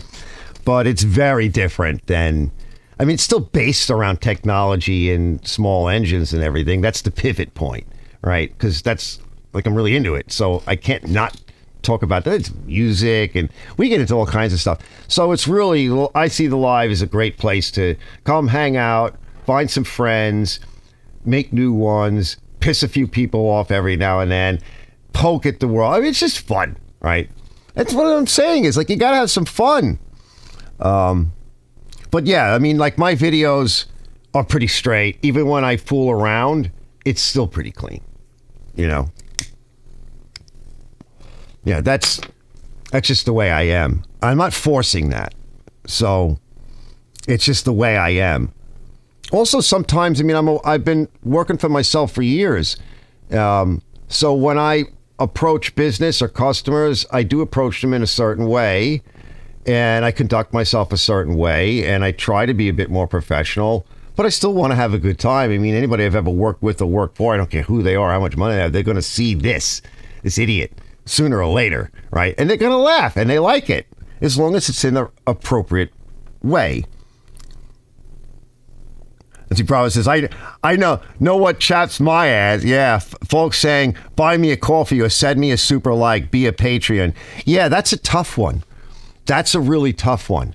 I've thought about that, and I'm like, well, first of all, when I first started, even now, right, I think, well, that's a little presumptuous, right? If you're a small channel or whatever, it's a little presumptuous. Now, Ken and I don't know about you guys, but Ken and I watch Wes work. And he has a Patreon and stuff, and he does accept donations and stuff, and he has it up there. And he recently just did a project where he said, look, if it wasn't for you guys, putting money into Patreon, I would not be able to buy some of this stuff and the CNC machine, and I just wouldn't be able to do it. That's something you have to, that's the devil you have to come to terms with. Where, if you want to buy cool stuff, like I would like to buy more cool stuff. And why? Because I want to put it on the channel. I want to have fun with it. I want to show people. I want to play with it out in the open air, and have some fun and do cool stuff. And I don't make enough money for that. It's only going to come from YouTube. And I'm thinking to myself, well, how the hell can you do that? Because some of this is kind of presumptuous to expect money come from, from people. But it's not unfair to ask. So if done, I think, in a good way, it's not unfair to ask, because they're not demanding it of you if they're doing it in an appropriate way. And like I said, watch Wes. He has some good content, and I do like it, although I've never put any money in. But I watch him, when I watch his shows, his videos, I watch from beginning to end. So I don't poke around and skip around or anything like that. Yeah, Andrew Camarada. Thanks, Ken. Yeah. And Andrew's got a bunch of people, too. He's very dialed in. And a lot of the money that he makes, though, is specifically due to the huge views he gets, which is specifically due to the kind of content. So there is going to be content where people are going to make ridiculous amounts of money, or very large amounts of money, or really nice incomes of 5 or 6 figure, right? And then there's content that doesn't get that. So that's how life is. Bravo says, yep, some things will not do, but some of those asking are making the money. Yeah. Well, because now they might be. And that's a tough one. That is that's a tough one. I'm glad you brought that up. I might want to talk about that again. A perfect 10 views. Yeah, JoeZ says, stayed out of curiosity. Found it a challenge and really enjoy helping people out. The money aspect helps to get new piece of equipment ever so often. Exactly my point, Joe, and everybody else, is that where is that? Like, that's an expensive purchase. Some of these purchases that I would like to get, certainly some of the things that I would like to get, are too expensive for me. The only way I'm going to be able to get that is going to have directly to do with the whatever content I'm putting out there and how much money I can make from YouTube. This is the only way. I'm barely able to survive because of the constant increases in everything, and the fact that I got knocked down so hard trying to keep the shop, right? So most of my money just goes into that. At the end of the day, I have cigarette money, and they're like, well, why don't you quit? My daughter's like, quit smoking. I'm like, because it's like the only thing, it's the only vice I have left. I gave up the women's, well, almost, kind of. And I don't do drugs. I don't drink. I don't overeat. I'm skinny as fuck, right? I don't go on vacation. I don't have a nice car. I said to my ex-wife the other day, I said, my van, do you remember when we were younger with the Mustangs and the Novas? And I kept saying, I can't wait till it's 25 years old and I can get classic plates and I get the break on the insurance and I won't have to get inspections, tags, and all that. Like, my fucking van is now over that. My van is an antique. And I'm like, oh my God, what happened? So, I'm not rolling in dough, and I don't like to put my hands in somebody else's wallet. That, I feel, is bad politics. I don't begrudge anybody making a buck and making money, especially if they're doing it honest and it looks like it's cool and it's fun. That's my personal opinion. I try to back off a little bit from that. Bleach goes, I took that bong video down. Bleach says, ultrasonic nail polish cleaner. Get the Harbor Freight coupon. That's awesome. Yeah, dude, that is the thing. I bet you a lot of chicks, like, do a video on the hand waxer, right, where the women do their feet and their hands, and I bet you that'll take off. Bleach, you could do that video. I can't, but Bleach could pull it off. The women's like him. Yeah, Brett says, yeah, do they have nail coating curing devices that use... Yes, they do. My daughter has one. Yup. Bravo says, I don't know. I don't post videos to make money. I do it for fun and help somebody. Being rock star is way out of my directive. Right? Mark says, fix it channel. DARPA. Like from Lost? No. DARPA. Defense Advanced Research. Something. I got to look it up. It's DARPA. It's basically a military... It's not really... Well, it's Defense Advanced Research something or other. I could look up the DARPA definition.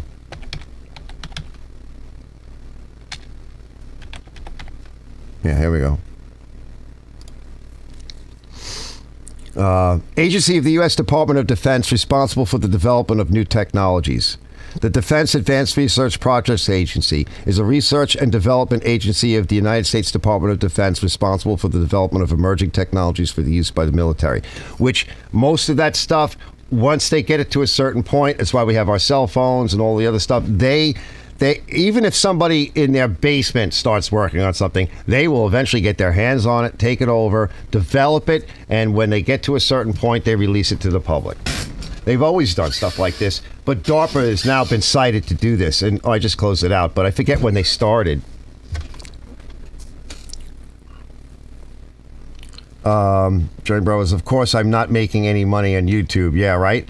Money to Bleach. How many views did our joint live video get, Arch? I think it got a few hundred last I looked. It got about the same. Some of the videos get like 200, 250. That was a 7-hour video, bro. Okay? Only we watched it. Okay? We watched Robert fall asleep. Me and Brett did like 7 hours fooling around. We were playing around with the what, my brain is shot tonight. We were playing around with the same thing that the hell is it? StreamYard, right? We were looking to see like what I could do with StreamYard, and I tried a bunch of different things. I crashed the computer somewhere towards like not the end of the stream, but somewhere in there. And the computer crashed and like locked up. I had to hard boot it. It was still running. Robert and Brett were hanging out. I had to come back, restart up everything, and come back in again. It was fun. We got to see what it could do, and it actually overloaded the computer. Yeah, it was too much for it. Bleach says, wish I could do views 13,000 on one of my Snapper videos. It should clickbait to get more views. Well, yeah, but you could look to see what was in that video that attracted people to it, and then do something around that, but a little bit different. Mark says, Mater could have some moderators helping out. Kick or kill the wrong... Yes, that's a better idea. Rather than cockblock right away, allow people to come in and mingle, because there might be some really cool people. If I had done that, like, I met a lot of you guys and other people that came in and weren't subscribed. We got to meet, and some of us became friends and whatever. So yeah, if you have somebody, and he has a moderator. He's got like 2 people, I think, that help out. That's a much better way. I think it's a great suggestion, because that way you could open it up and let people come in, and then they could sort out the horror if anything occurs. Bravo says, I tried Mater, but just didn't click with those guys much. You have to be subscribed for like 13 years to post, so I didn't go back. Oh my God, it's horrible. No. Hold on, the thing just flipped up on me. Hold on, let me go turn the heat off. It's too hot in here. It's not that cold tonight.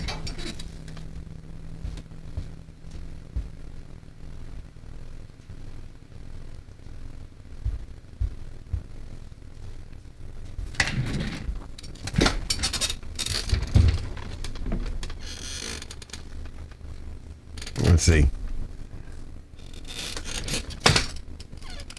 The option to contribute somehow is always there. When you guys solicit actively, it bothers me. Yeah. Yes. Yeah, because it gets in the way. It gets in the way. It gets weird. I feel uncomfortable. Bleach says, I thought about doing stop motion videos in the future. I have to research how. Yeah, it does. Those are fun. Yeah, those are fun to do. Mark says, some channels, they are hitting us up on subscribing and hitting the like button, but have not shown anything worth subbing or liking. Exactly, especially when they do it right away. I mean, a lot of us, like I did that in the beginning. I made all of the YouTuber newbie mistakes. I was the worst YouTuber. Everything just sucked. But we watch, like when you go to become a YouTuber, try to think back. You start looking at YouTube differently, because now, like, you want to be a YouTuber. So you're like, well, what do they actually do? Because I don't really pay attention. I usually just get annoyed and scroll past that part. And then you start thinking, well, what the hell are they? What are they actually doing? And unfortunately, we pick up a lot of, I think, is the bad habits because we don't know. You know, I mean, how do you know? There's no book on this. There's no manual. Ken says, "We are antiques, Arch." I know, right? We totally.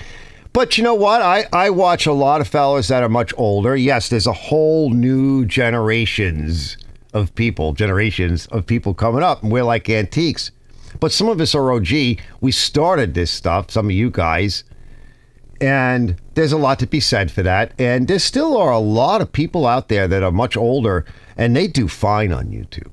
Okay? So, you know, it is what it is. Joe says, to help support, I always make some comment, full view, give a like, or sometimes, yes, or share the video. That, I think, is the biggest part. Rob says, yes, they even have, my friend Rob says, even a 2-part nail polish that requires UV light. Yeah. Yeah, they got some, do a review on that. I mean, you'll totally nail it, Bleach. Literally, get it? Nail it? Ken says, I have worked on some DARPA project. Yeah, sure. And says, usually when it gets hot, the money runs out. Yeah. Suddenly the money disappears. Money tight, nothing for free. Some people come and rescue me with your money from other people. Yeah, that's what Robert says. I still can't believe we did that. I know, Brett. That was crazy. We'll have to do that again now because that was fun. As he did in voice impressions, my mistake lost. Dharma.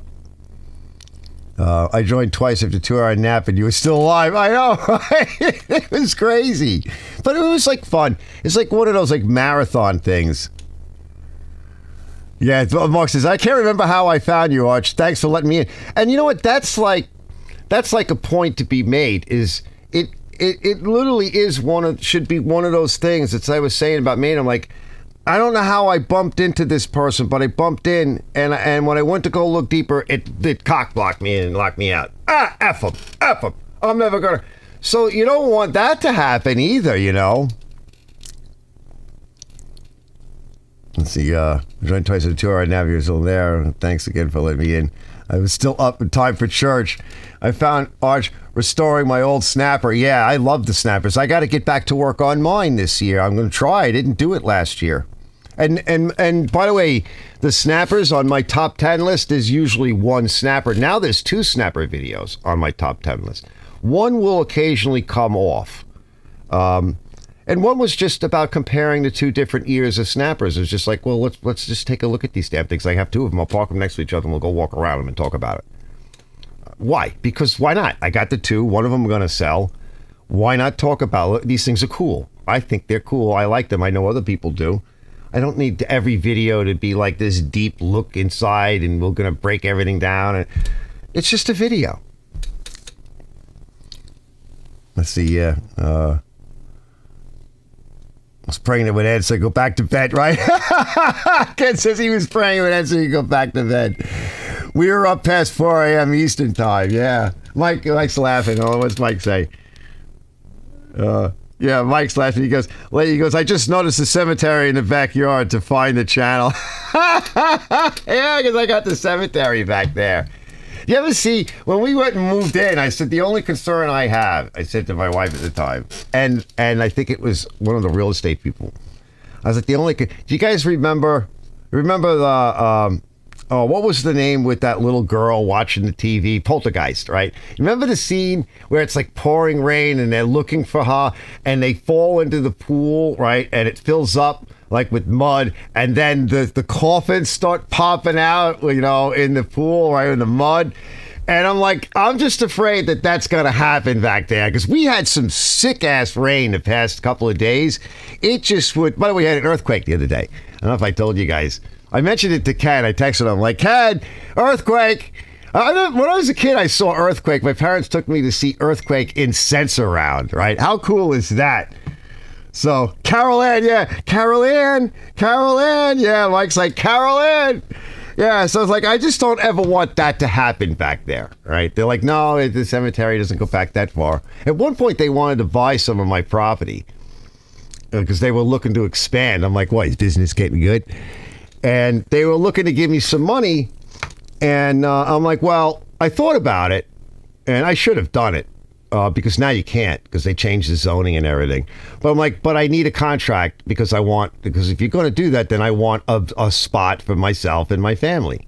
So I had a spot all picked out. So yeah. Yeah, Ken says, he says, I stayed tuned because I didn't want to miss anything. Rob Walker goes, why not draft a group of you YouTubers and write how YouTube book and sell it each on your channels exclusively? That's not a bad idea, but that's what I was saying a little bit about Sean Cannell, because he has a whole series on like how to do YouTube. Of course, it's him with some of those other people talking about it, and they're professionals, they make a lot of money, and they're very successful. It's not the law, right, according to YouTube and them, but it's helpful. And that's not a bad idea. You can do, this guy did it. Brett says, Arch missed my slippers impression at Ken's earlier. I think I missed that one. I just saw the other guy that you would do an impression on. And Ken says, I've tried the UV cured adhesive, about 50% success rate. Really? Why? Do you think it's because there's not enough UV coming out of stupid little devices? JoeZ, he'll be back. He needs to let the dog out. Some of my Snapper restoration vids have Arch on the video screen above my work area. That's funny. Yep. Well, sometimes, like, there was one where his Ken's is in the background. You'll catch stuff like that. What's that noise in the background? Yep. It's Arch. But Mark's got to go to sleep. It's bedtime is cool. Yeah, we got one more thing to do. I just wanted to go over some of the stuff that people said because it's pertinent. Climb aboard the Dream Weaver. I did James' voice. Yes, that was the one. Let's see. Ken says, I was scared shitless when the old man who knocked on the door saying, let me in. I'm your friend. Yeah. Yeah, let me bring up real quick because I wanted to show you guys. Did I? Let's see. Yeah, we'll go here. Just go right to the video itself. Now, let me kill the audio in a minute. There's a commercial on my video. So I wanted to read out some of the comments. Because they get pretty deep. So, of course, nice comments. Jamie O is a friend. Excellent content. Arch, see you Saturday night. Where are you, Jamie? You didn't show up. Shawnee Hills, thanks for the info, Arch. I just had another workbench, and I've been shopping for additional lighting. Have a good one, brother. And this guy, Ken S. Snacks, he says, I paid a bit more for Philips tubes 6 years ago, and don't regret it one bit. They have been flawless, continued to work perfectly, and didn't require rewiring my ballast. Now, Zippo had mentioned that to me as well. So this, again, we're talking about the different comments, positive and negative. I left the negatives up about the LED video, which is a departure from my channel. Now, there is one other video on LEDs, other than the live that we talked about it, and that's when I put that fixture together a year ago, down on the table, and I showed how to wire it. And it was a specific type of wiring, which is different than the bulbs that are up there now that I got from Mikey, which is like American whatever. Anyway, so this other guy, Frank Canta Minor, offered on June 9, 2020, JESLED, JES LED. I looked them up. They're the T8, T12 4-footers. He gives all the lumens and everything. He said he removed the ballast, double row end, clear warehouse lights, 4-pack, still working even after 6 months of run, being on 24/7, replacing the fluorescent lamps from a fixture 2000. Thanks enough for the helpful video. So he's using a slightly different brand. I did look them up. They're on Amazon, and he was okay with the ones that he got. And by the way, there are some fixtures that are way up there that I want to get the AB bulbs, where you could just pop them in replacement of, without having to pull out the ballast and everything. So I had planned on doing that. This guy says he's going with the Philips 150 watt equivalent. They are cheap enough. They don't flicker.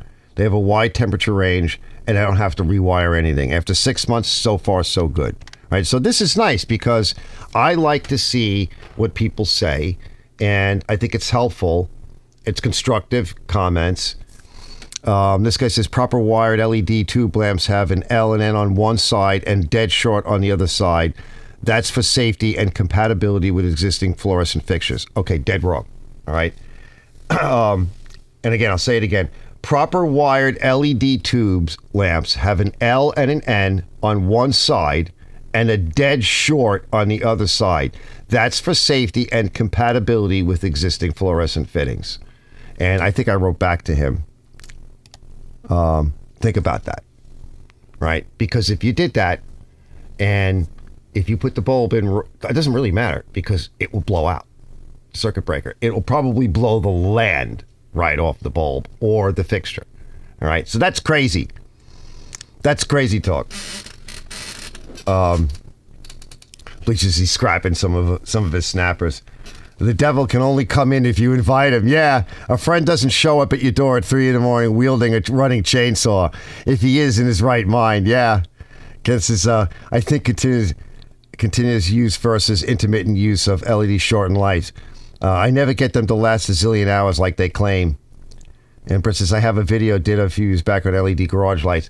Now, yeah, one of the other fellas mentioned that. So this guy here, that's absolutely completely wrong. I don't know where he got that thought from, but that would blow out. Johnny Bravo commented. He goes, hey, Arch, glad, well, sort of. I'm not the only one with these issues. My attached garage has 9 of the Honeywell. Remember I mentioned the Honeywell. Double bulb LED shop lights hanging in it. And about every 6 months, I'm replacing one. They're only about $20 a pop at Sam's, though, so it's not that bad. They don't last anywhere the 9 bazillion hours they advertise. Have you tried replacing those individual LED elements on the strip? If that works, you can get those things stupid cheap. Now, after he mentioned that, I had been thinking about that. I'm like, geez, I probably shouldn't have thrown out those blown out bulbs because with my heat gun, yes, I can replace those. On the ones that I showed you that were burned out, that style of strip, yes, you can essentially burn off the LED, pop a new one down with a little bit of flux and a little bit of solder, and burn it back down, and yeah, you could fix that. Why you would want to, why you should have to, that's another story. But yeah, you could fix it. Some of them you can fix. See, JoeZ, I'm back. What did I miss? Oh yeah, we just got started on the LED comments. Yeah, we're talking about the LEDs. Welcome back, Joe. Sub if you like. Robert Walker says, I had a wide variety of LED bulbs with various results. Yeah. And I think that's what I was trying to talk about is like, well, how do we get more consistent results? Because that's really what we want. And let's see if I can get to, Robert says, you definitely got that right, cheap LEDs. Those people who are lighting designers are at the mercy of the light bulb manufacturers. This guy says he runs VASI landing lights that are 200 watts, swapped to 77 watt LEDs, all died, 12 bulbs in 6 months. But when I redid the 40 watt fluorescent tubes with GE Type B, cut out the ballast, 135 F worth of heat, no issues. Tough to find a quality LED. I'll never buy Menard's Patriot LED lights again. They all failed. Most likely not the LED themselves, but the circuitry. But he's not sure. So it's just information. LEDs are terrible, 24/7 on lighting. I still use CFL tubes for that. Lasts usually forever as long as you don't on-off cycle them too much. Yeah, it could be the inrush current or voltage. You get those burn spots. Now, this guy says, if the lights are too bright to begin with, run them with less power. The LED packages will run much more efficiently at lower power, producing less heat, lasting longer as a result. Big Clive has some videos where he does that to random LED lamps. And I'll have to look into that, but that's not, and I said to him, that's not something that can easily be done with a 120 volt lighting circuit. Like, how are you going to drop the power on that? Aside from the fact that anything that you put in there to drop the power is going to get hot. It's going to get hot, whatever it is you use. And then you have the other potential issue is that when you, let's say the circuitry, like this thing here, I'll get it. Hold on. I think I still have it.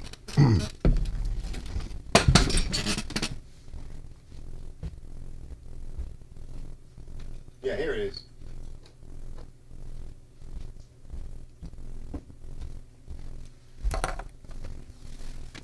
Now, you could say that the circuitry that's in one of these boards is cheaply made.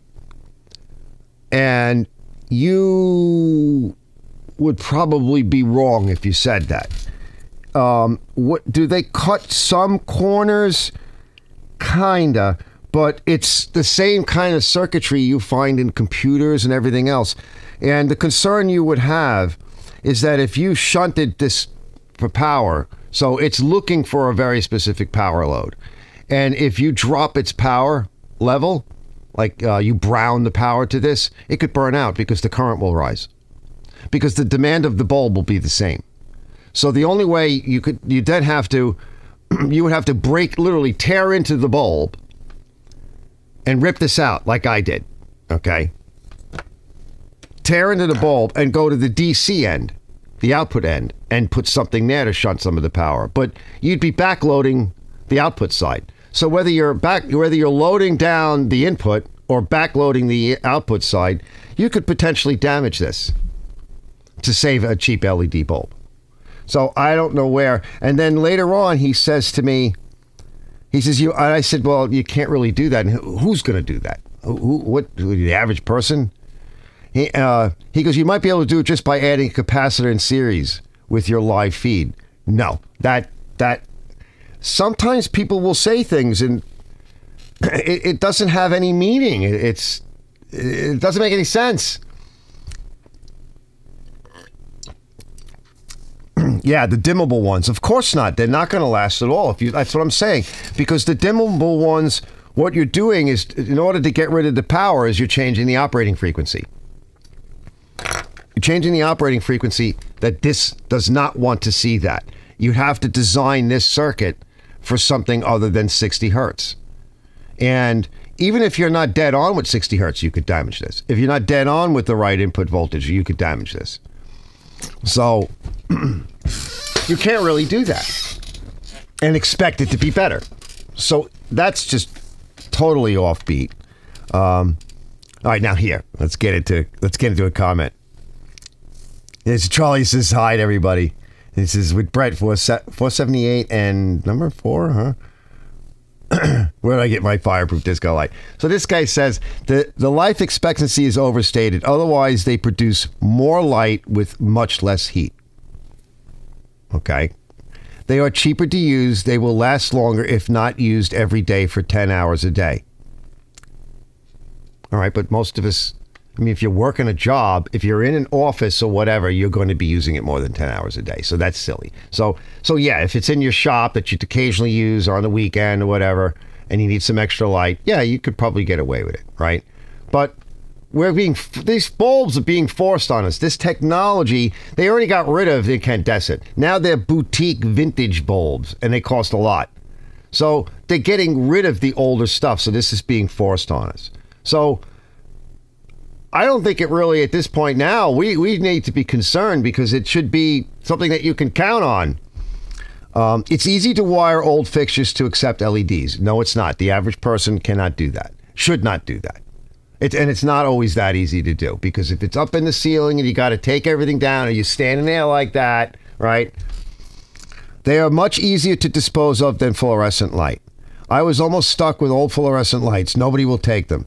I will replace the LED tubes when they burn out, like before, with fluorescent tubes. This is a complaint for content to create a video, right? So now he's not done, right? Now he's got a little nudge. So I went and I looked at this guy's page to see if he had any video content, right? And what I saw was he had a video that was like from 15 years ago. There was a couple of videos there. And one of them, it looked like a really poorly out of focus, badly shot, really dim door stopper. I think that's what it was, like the spring door stop. It was a video about a spring door. So to make the comment, this is a complaint for content to create a video. Yeah, that's fucking exactly what it is. That's what YouTubers do. Somebody like me will occasionally do something like that. It's part complaint for content to create a video about LEDs because they fucking suck. That's what the title is. They suck unless you buy something decent, and that costs more money. And as I said in the video, What am I supposed to be, like the LED guy? I'm supposed to know everything about LEDs? The average person doesn't know everything about LEDs. I don't know everything. I said that. So there's now starts the complaints, right? Here we go. So this guy goes on, poorly designed, right? No name to protect the race, thus race to the bottom, blah, blah, blah, blah, blah. Okay, this guy says, LOL, YouTube feeds you the weirdest stuff sometimes. Not sure who this old John Waters looking dude is or why his opinion holds any water. He's pretty ridiculous, like old man shouting from the porch ridiculous. I mean, guy, go ahead and keep trying to use those horrific old long fluorescent bulbs if you want. You'll be pretty small company, I'd think. LEDs have dominated lighting because of how long they last compared to all other forms, especially because of how cheap. We're going to click the more button. He ain't done. All right, how cheap they are to run. We're talking several-fold increase in efficiency. So even if you buy some cheapo units, you're still probably out ahead on what have been spent on to run the old ones. Not to mention, it's really on you for buying some random key-hung whatever bulbs. Who's even heard of that? Philips and Sylvania, among others, are there for people that want to buy trusted brands. So sure, you can also score really good deals by buying these white label type Chinese units as well. But if you need to do your research properly so you know exactly what you're getting or be willing to risk a little money. Most of the cheap stuff I've bought has turned out to be surprisingly decent versus a lemon. Maybe 1 in 10 are bad. And I mean, come on. You act like back in my day everything worked amazingly and cost 50 cents. Yeah, that never happened. Anyway, my point is you win some, you lose some, and it's always been that way. But acting like LEDs are some newfangled gadget, Christ, dude, it's 2024. Where the heck have you been? You're a dick. Guy, you John Jingleheimer Schmidt 9259, you're a fucking dick, dude. You just are a dick. Like, you're a long-winded, blabbermouthing, insulting prick that thinks you're like the guy. Why don't you start a fucking YouTube channel? You like blamed me for doing the very thing you took this much of a fucking paragraph, right, to come out with. And the horse you ride it on. Nice, right? Nice, right? Mike's laughing his ass off.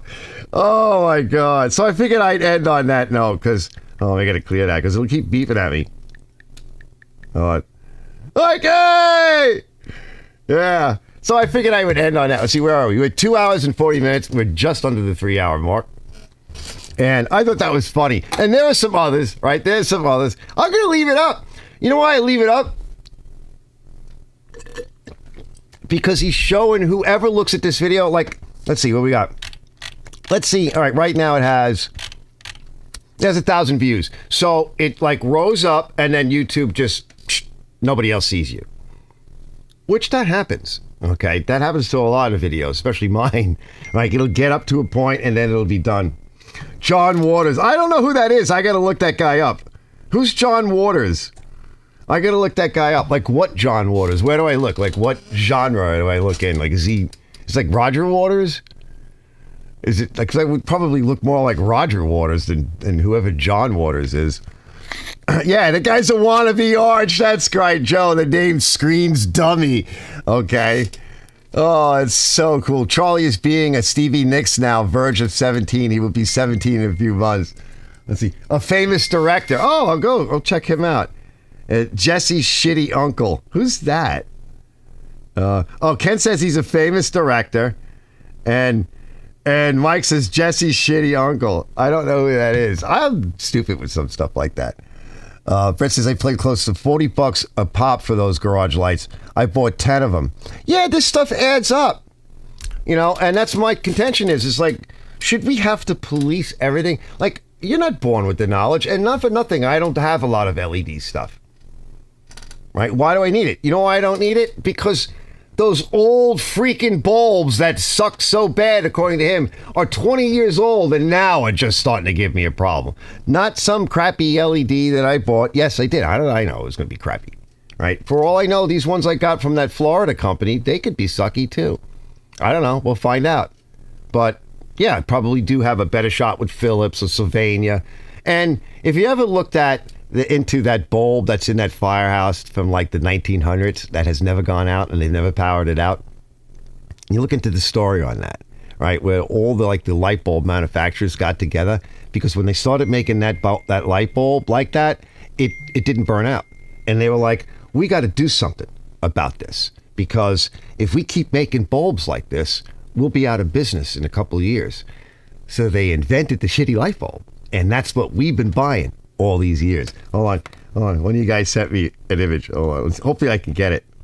Let's see. Jesse Waters from Fox News. Oh, that guy, Jesse Waters? I kind of know him. Oh, look. This is that guy Waters, dude. Oh, nice. He's a handsome man. Yeah, I guess so. Let's see. Can I make it bigger? Yeah. Well, what do you want? I'm an old dude. All right. You probably can't see it. No, it's going to glare. Wait, you might catch it that way. Yeah, I don't want to glare too much. Yeah, you're going to get some glare no matter what I do. That's kind of better. That's so bad. Nice. Well, I'm old. What is this, some young punk kid? Sorry, Bleach. Bleach is a youngin', right? We got to cut him some slack. He's still a youngin'. Let's see. He is right. That's why I left it up. He is right. He can disagree, and that's why I left it up. Plus, the rest of the world sees that he made a stupid comment. And then, to insult somebody, right? Why is that? I don't know. I guess it's an insult. I don't know. This guy's got a lot of money, and he's somebody, and whatever, And only one failed on those of the 10 I got. It says, I got 2 in my basement. Yeah, but, also you got to figure, like Ken says, if you turn them on and off, are they on? These shop lights are on all day long, every day. I'm in here every day. I work in here, right? So what, am I not supposed to do that? Turn them off. Don't turn them on, right? They're going to burn out. Don't turn them on. What am I not supposed to turn? I shouldn't be able to turn a bulb on for 10 hours a day. That, according to this one guy, and there's more in here, but it's getting too late. And I thought I figured I'd just stop there because, that's the climax point. I mean, there's some others that are kind of stupid and nasty, but they're I get a lot of the run-of-the-mill stupid and nasty, and most of the time I just leave them up. There was a while there that I had said something because, a lot of you guys know, I live in a mixed neighborhood, right? And my friend Juan is Latino. And I had made a statement on one of my videos that people finally left me alone on, and they didn't like it. And this is a few years back with all this woke nonsense. Everybody's all insecure and everything. And they didn't like it. And they called me a racist. I said, you better take that up with my friend fucking Juan and everybody else, or my daughter's boyfriend who happens to be partly Latino. I'm like, you better start the mustache. Yeah. It's the moist ash mustache. What is that? What is wrong with his face, though? I'm like, some people say things you can't. It's like today, if you say the slightest little thing, somebody will take it the wrong way. And now they're trying to make it these laws, which I haven't really gotten into that here on YouTube yet, a little bit.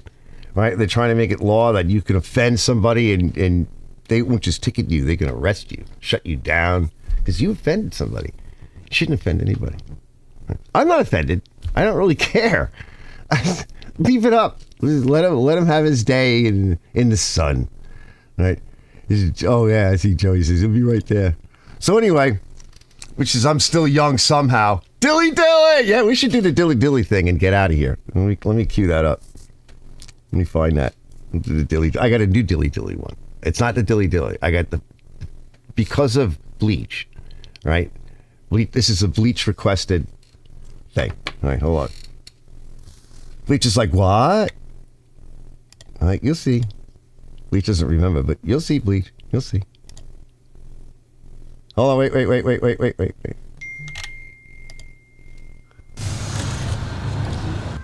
So you got Bud Light? Back there. Nice. Bud Light made a seltzer? All right, fellas, I'll see you later. Hey, Bud Light made a seltzer? I wonder what it tastes like. Only one way to find out. What are the taste buds saying?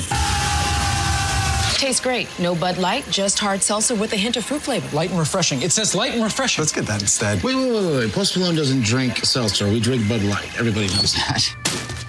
Why not try something new? Bud Light. Seltzer.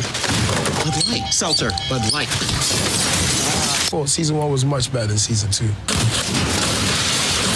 Guys, we're incredibly rich. Let's get both. I'll get both.